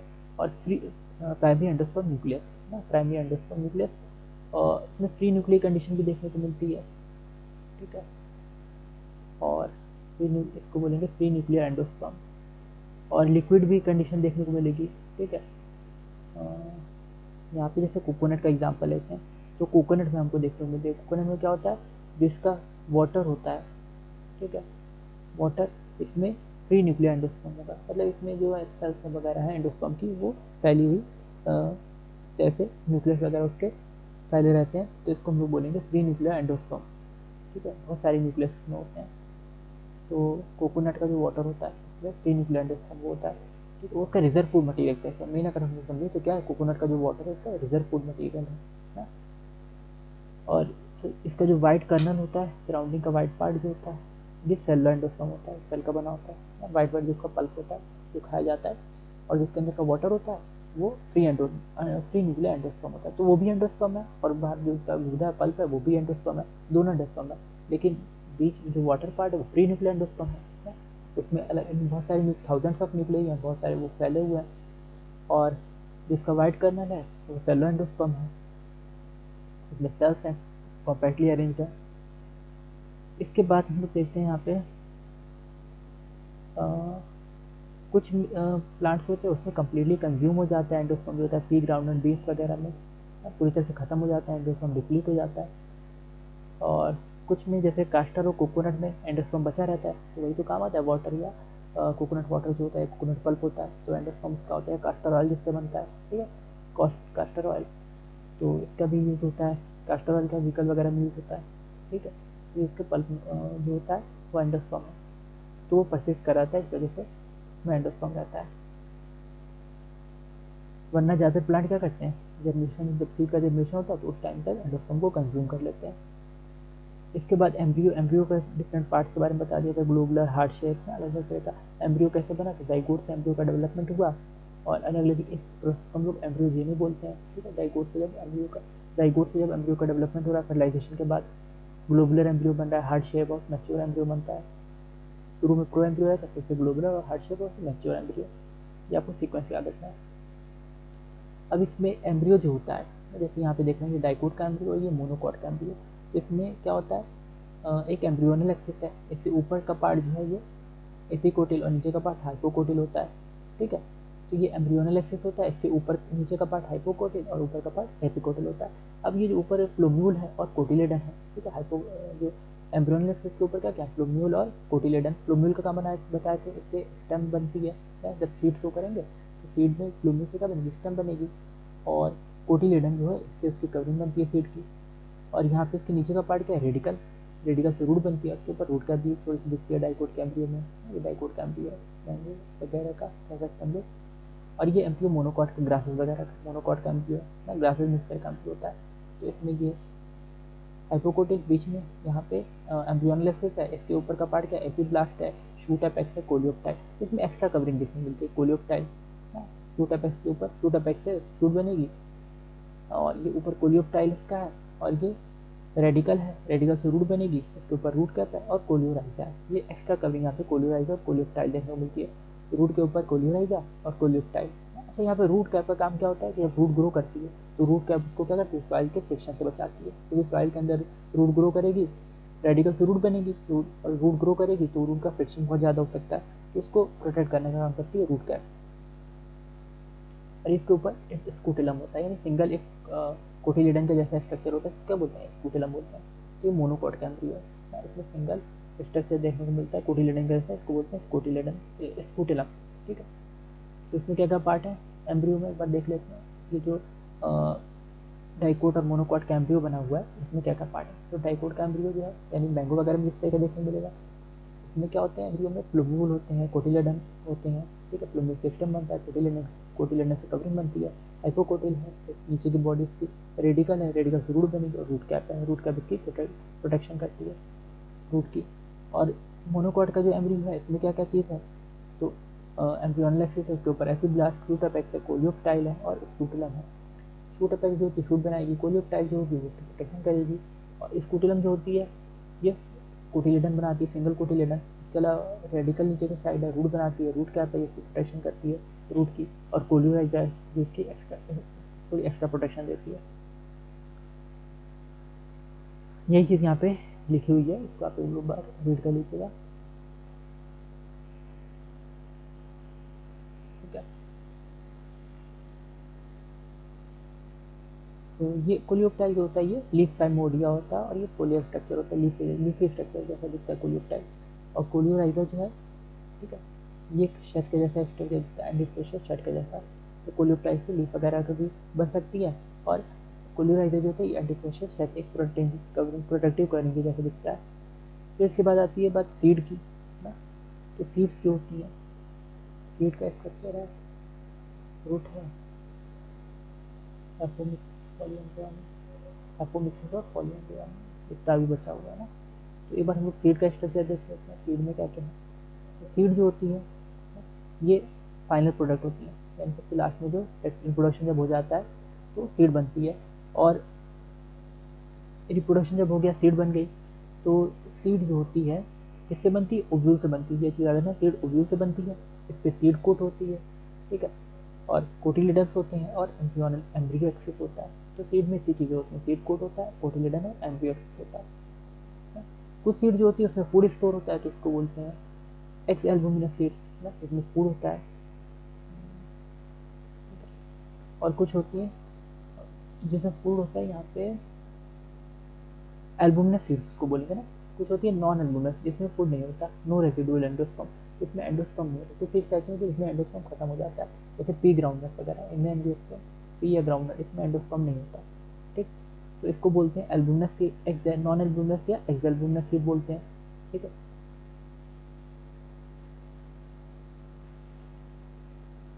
एंडोस्पर्म इसमें नहीं होता। और जैसे प्योर ग्राउंडनट है ना, मटर में और मूंगफली वगैरह में एल्बुमिनस सीड जो होती है इसमें एंडोस्पर्म होता है। ठीक है, एंडोस्पर्म होता है, तो ये इसमें एंडोस्पर्म परसिस्ट करता है एल्बुमिनस सीड में, इसमें गेहूं में, मेज़ में, ठीक है, इन सब में देखने को मिलती है, बार्ली और कास्टर में, ठीक है, कास्टर ऑयल वगैरह जो बनता है। तो एल्बुमिनस सीड्स होती हैं, यानी इसमें एंडोस्पर्म कुछ हद तक परसिस्ट करता है। और इसके अलावा कुछ सीड्स ऐसी होती है इसमें न्यूक्लियस भी होता है, जैसे पेरिस्पर्म। ठीक है, इसको हम लोग पेरिस्पर्म बोलते हैं। ब्लैक पेपर, काली मिर्च वगैरह में, काली मिर्च में जो होता है, ठीक है, ब्लैक पेपर जो होती है, तो उसमें न्यूक्लियस भी रह जाता है, इसको हम लोग बोलते हैं पेरिस्पर्म। और सीड जो होती है उसका स्ट्रक्चर, अच्छा, सीड जो होती है ना, ये इसमें एक डॉर्मेंसी स्टेट भी आ जाती है, यानी अगर काफ़ी टाइम तक ये पड़ी हुई है तो ये अपनी एक स्टेट को पॉज कर लेती है। ठीक है, इनएक्टिव हो जाती है फिर से ये, इसको बोलते हैं डॉर्मेंसी। और फिर जब इसको सूटेबल इन्वायरमेंट मिलेगा, बहुत लंबे टाइम तक अगर वो सीड का यूज़ नहीं हुआ तो वो डॉर्मेंट हो जाती है, उसमें डॉर्मेंसी होती है। ठीक है, यानी वो एक तरह से स्लिप कर जाती है। और फिर जब उसको फेवरेबल इन्वायरमेंट मिलता है, ऑक्सीजन, वाटर सब कुछ मिलता है, उसको शो करेंगे, तो फिर से वो क्या करेगी, जनरेट करेगी और प्लांट बना देगी। तो डॉर्मेंसी की स्टेट भी देखने को मिलती है सीड में। और इसके अलावा यहाँ पे पेरिकार्प तो फ्रूट में दिया हुआ है, ओव्यूल्स जो सीड बनाते हैं, और ओवरी जो है फ्रूट बनाती है। ठीक, ये दोनों साथ साथ में चल रहा होता है ना, फ्रूट और सीड, कोई फ्रूट के अंदर ही तो सीड होती है, तो ओवरी से सीड बनता है, ओवरी से फ्रूट बनता है। और फ्रूट की जो वॉल होती है उसको हम लोग क्या बोलते हैं, पेरिकार्प बोलते हैं। ये चीज़ याद रखनी है, फ्रूट की वॉल को पेरिकार्प बोलते हैं। Fleshy part, guava, orange, mango पे में फ्लैशी पार्ट देखने को मिलता है, इसको मीजोकार्प बोलते हैं। जो फ्लैशी पार्ट होता है इसको मीजोकार्प बोलते हैं। ठीक है, यहाँ पे इसका पार्ट आएगा अभी मीजोकार्प, और फिर एंडोकार्प आता है ना। फ्रूट में अलग अलग पार्ट है। सबसे बाहर का पार्ट है पेरिकार्प। ठीक है, यहाँ पे ये सब फॉल्स फ्रूट बने हुए हैं। ठीक है, सबसे बाहर का पार्ट है पेरिकार्प, उसके अंदर का मीजोकार्प। ठीक है, ये पल्प वाला हिस्सा जो गूदा, और उसके अंदर का फिर होता है एंडोकार्प। एकदम छोटा सा जो रीजन होता है वो होता है एंडोकार्प। सबसे बाहर रीजन पेरिकार्प है, फिर उसके अंदर का रीजन मीजोकार्प है, और फिर उसके अंदर का रीजन क्या है, एंडोकार्प है। तो इस तरह से 3 रीजन होते हैं फ्रूट में। पेरिकार्प सबसे बाहर रीजन पेरिकार्प, उसके अंदर गूदा जो होता है वो मीजोकार्प, और उसके अंदर का जो पार्ट होता है पल्प वाला रीजन मीजोकार्प है, और उसके अंदर का रीजन जो है एक कवरिंग जो है सीड के चारों ओर, वो क्या है, एंडोकार्प है। और सीड में क्या क्या देखने को मिलता है, तो ये चीज़ें भी बताई थी। इसमें कोटिलेडन्स वगैरह होते हैं, माइक्रोपाइल इस तरह से दिख रहा है ना। सीड कोट है, एंडोस्पर्म है, कोटिलेडन है, हाइपोकोटिलिया रूट एक्सिस है। ठीक है, ये सब पार्ट है। Two typical meristem root tip, ये डाइकोट का दिया हुआ है। ठीक है, यहाँ पे ये स्ट्रक्चर ऑफ सम सीड्स में ये डाइकोट की यहाँ पे दी हुई है। और ये वाला मोनोकॉट सीड है, ये डाइकोट सीड है। ठीक है, ये वाला जो देखने को मिल रहा है स्कूटिलम वाला पार्ट, ये मोनोकॉट सीड है। ये पूरा डाइकोट सीड का स्ट्रक्चर है, ये पूरा मोनोकॉट का है ना। तो यहाँ पे कोटिलेडन वगैरह देखने में सीड कोट है, कोटिलेडन है। ठीक है, टू टाइपिकल मेरिस्टेम है, हाइपोकोटिल है, रूट एक्सिस, रूट टिप है, एंडोस्पर्म है। ठीक है, ये एंडोस्पर्म है, ये डाइकोट का है। ये वाला हिस्सा मोनोकॉट का है। Coleoptile, coleorhiza, plumule, radical, scutellum, endosperm, pericarp, ये सब की टर्मिनोलॉजी आपको अभी समझाई है। ये सीड का स्ट्रक्चर है। कभी कभी डायग्राम इसका बनाने को आ जाता है, तो ये आप अच्छे से याद रखेंगे। ठीक है, और इसका भी डायग्राम बनाने को आता है। ठीक है, मेगास्पोरोजेनेसिस जो था ना, वो स्टेजेस डिफरेंट थी, एम्ब्रियो के डेवलपमेंट की स्टेजेस, उसका भी डायग्राम आता है। तो ये आपको याद रखने पड़ेंगे जितने भी डायग्राम है। फॉल्स फ्रूट के डायग्राम भी एग्जाम में आते हैं। ठीक है, यानी एप्पल या स्ट्रॉबेरी का डायग्राम भी बनाना पड़ेगा। ये एकिन दिख रहा है यहाँ पे, थैलमस, ये एकिन, इसके सरफेस पे सीड्स इस टाइप से होती है स्ट्रॉबेरी के सरफेस पे। तो एक फॉल्स फ्रूट के जैसे अपीयरेंस ये होती है ना। थैलमस वाला पार्ट जो है ये क्या बना रहा है, ये एकिन टाइप का फ्रूट इसको बोलते हैं। थैलमस वाला पार्ट जो फ्रूट बना रहा है, तो ये क्या है, ये भी फॉल्स फ्रूट है। एप्पल में भी यही होता है, थैलमस वाला पार्ट क्या फ्रूट बनाता है, तो इसलिए इसको फॉल्स फ्रूट बोलते हैं। ट्रू फ्रूट जो होते हैं वो ओवरी से बनते हैं। ठीक है, ट्रू फ्रूट किससे बनते हैं, ओवरी से। और यहाँ पे ये सब थैलमस से बने, इसलिए सब फॉल्स फ्रूट है। एप्पल और स्ट्रॉबेरी ये सब फॉल्स फ्रूट होते हैं।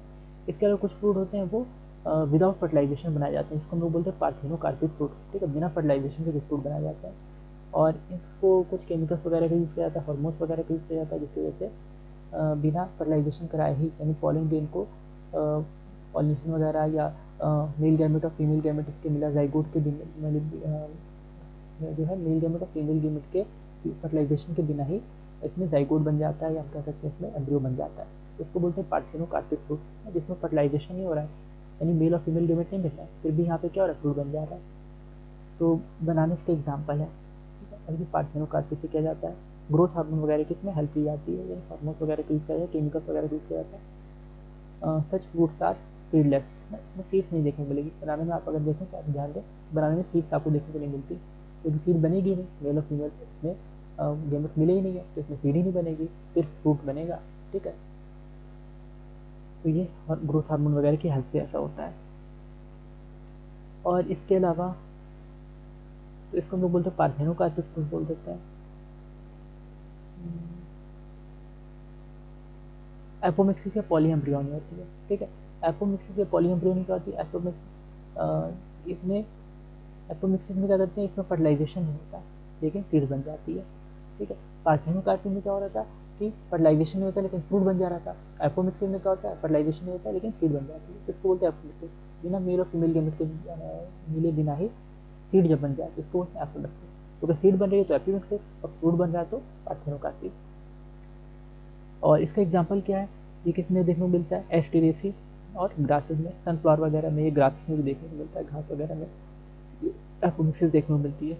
इसके अलावा हमें पॉलीएम्ब्रियोनी भी देखने को मिलती है। पॉलीएम्ब्रियोनी क्या होती है, जब एक से ज़्यादा एम्ब्रियो किसी उसमें बन जाए फ्रूट में, तो उसको हम लोग बोलते हैं पॉलीएम्ब्रियोनी। यानी एक से ज़्यादा फर्टिलाइजेशन हो गया या किसी वजह से इंडक्शन हो गया इस चीज़ का, प्रोसेस का, फर्टिलाइजेशन के प्रोसेस का, या embryo without fertilisation, embryo without fertilisation, ये तो हमने एपोमिक्सिस से पढ़ लिया है कि बिना फर्टिलाइजेशन के एम्ब्रियो बन जाता है। डिप्लॉयड एग सेल जो है डिवाइड करके उसमें मियोसिस वगैरह होगा और फिर वो एम्ब्रियो बना लेगी। ये सब एपोप्टोसिस के अंदर ही आ जाएगा। यहाँ पे सिट्रस और मैंगो में, ठीक है, पॉलीएम्ब्रियोनिक कंडीशन देखने को मिलती है सिट्रस में ना। सिट्रस और मैंगो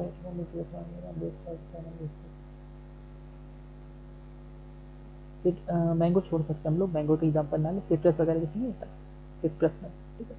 तो जो खट्टे फल होते हैं ना, जैसे नींबू हो गया, संतरा हो गया, इन सब में पॉलीएम्ब्रियोनी देखने को मिल सकती है। पॉलीएम्ब्रियोनी में क्या होते हैं, बहुत सारे इसमें एम्ब्रियो, बहुत सारे सीड डेवलप हो जाते हैं, तो ये चीज़ देखने को मिलती है इसमें। Occurrence of more than one embryo in a seed, तो इसको बोलते हैं पॉलीएम्ब्रियोनी, ठीक है। और ये ऐसा होता है किस वजह से, क्योंकि यहाँ पे न्यूक्लियर सेल्स जो होती है ना, वो भी एम्ब्रियो बनाने लग जाती हैं, ठीक है। तो न्यूक्लियर सेल्स भी डिवाइड करके एम्ब्रियो साइक के अंदर आके, और न्यूक्लियर सेल्स बताए थे एम्ब्रियो साइक के चारों तरफ न्यूक्लियर सेल होती हैं, ठीक है। तो ये न्यूक्लियर सेल भी क्या करती हैं, न्यूक्लियर सेल भी जो होती है वो एम्ब्रियो बनाने लग जाती है, तो इसको हम लोग बोलते हैं पॉलीएम्ब्रियोनी। एक तो एम्ब्रियो साइक था, उससे तो एम्ब्रियो बन ही जाता ना, उससे तो सीड बन ही जाता, लेकिन बाकी सेल्स भी क्या कि वो भी एम्ब्रियो बनाने लगे, तो वो भी सीड बन जाएगा, तो बहुत सारे सीड बन जाते हैं। तो ये सिट्रस में, नींबू वगैरह में देखने को मिलता है। और फिर हाइब्रिड वैरायटी के फायदे लिखे हुए हैं कि हाइब्रिड वैरायटी जो होती है क्यों अच्छी होती है बहुत। इस हाइब्रिड वैरायटी जो होती है, इसमें नई नई वैरायटी इससे मिलती है, हाइब्रिड वैरायटी से कल्टिवेशन में आसानी होती है, ज़्यादा प्रोडक्शन इसका होता है, इंक्रीज प्रोडक्शन होता है, कल्टिवेशन में भी आसानी होती है। लेकिन ये क्या होती है, बहुत कॉस्टली होती है ना, और हर साल इसको बनाना बहुत ज़्यादा ये एक हार्ड वर्क हो जाता है, ठीक है, बहुत बर्डन हो जाता है हर साल इसको प्रिपेयर करना इस तरह के हाइब्रिड्स को, क्योंकि इसमें बहुत स्पेशल प्रिपरेशन चाहिए होती है और बहुत ज़्यादा कॉस्ट भी होती है इसकी, ठीक है। इस वजह से ये थोड़ा सा महंगा पड़ जाता है इसका प्रोसेस। लेकिन एपोमिक्सिस से क्या कर सकते हैं हम लोग, हाइब्रिड वैराइटीज़ को आसानी से बना सकते हैं, क्योंकि एपोमिक्सिस से क्या कर ले रहे हैं, बिना फर्टिलाइजेशन हम लोग सीड प्रोड्यूस कर ले रहे हैं, तो बहुत ज़्यादा आसानी हो जाती है कि एपोमिक्सिस से हम लोग हाइब्रिड वैराइटीज जब बनाते हैं तो इस तरह से आज का हमारा ये चैप्टर कंप्लीट हुआ। और अगर आपको कोई भी चीज़ नहीं समझ में आई तो आप उसको, जो भी चीज़ आपको डाउट होता है वो आप हमसे कमेंट करके कमेंट सेक्शन में पूछ सकते हैं। और कोई भी आपकी कमेंट या कोई डाउट है जो भी है, आप कमेंट सेक्शन में पूछ सकते हैं। इसके अलावा व्हाट्सएप ग्रुप पे, टेलीग्राम चैनल पे और इंस्टाग्राम पे भी हमें ज्वाइन कर सकते हैं। वहाँ पे आपको मॉड्यूल्स वगैरह टाइम टू टाइम मिलते रहेंगे अगर आप नीट प्रिपरेशन कर रहे हो तो। बाकी बोर्ड के लिए इतना आपको एक बार चैप्टर एक्सप्लेन कर दिया, इसको आप लोग दोबारा से एक बार इस वीडियो को देखिएगा तो आपको और अच्छी चीज़ समझ में आ जाएंगी। और नेक्स्ट वीडियो में हम लोग अगला चैप्टर लेके आएंगे और उसके भी आपको इस तरह से हम लोग इसके प्रिपरेशन कराएंगे। और आई होप आपको वीडियो अच्छी लगी होगी। वीडियो अच्छी लगी तो वीडियो को लाइक जरूर कीजिएगा और चैनल को सब्सक्राइब कर लीजिए, और ज़्यादा से ज़्यादा लोगों को ये जो वीडियो है इसको शेयर कीजिएगा, ताकि और लोग की नीड जो बोर्ड की प्रिपरेशन है वो अच्छे से हो सके। ये वीडियो खासकर बोर्ड वालों के लिए बनाई गई कि उनका पेपर जो बहुत पास में है, तो इस चीज़ को ध्यान में रखते हुए बहुत इंपॉर्टेंट टॉपिक ही कवर किए गए ताकि वो बोर्ड में अच्छे से इसको एक बार वीडियो को देखें और बोर्ड में अच्छे से परफॉर्म कर सकें। Thank you for watching. मिलते हैं अगली वीडियो में।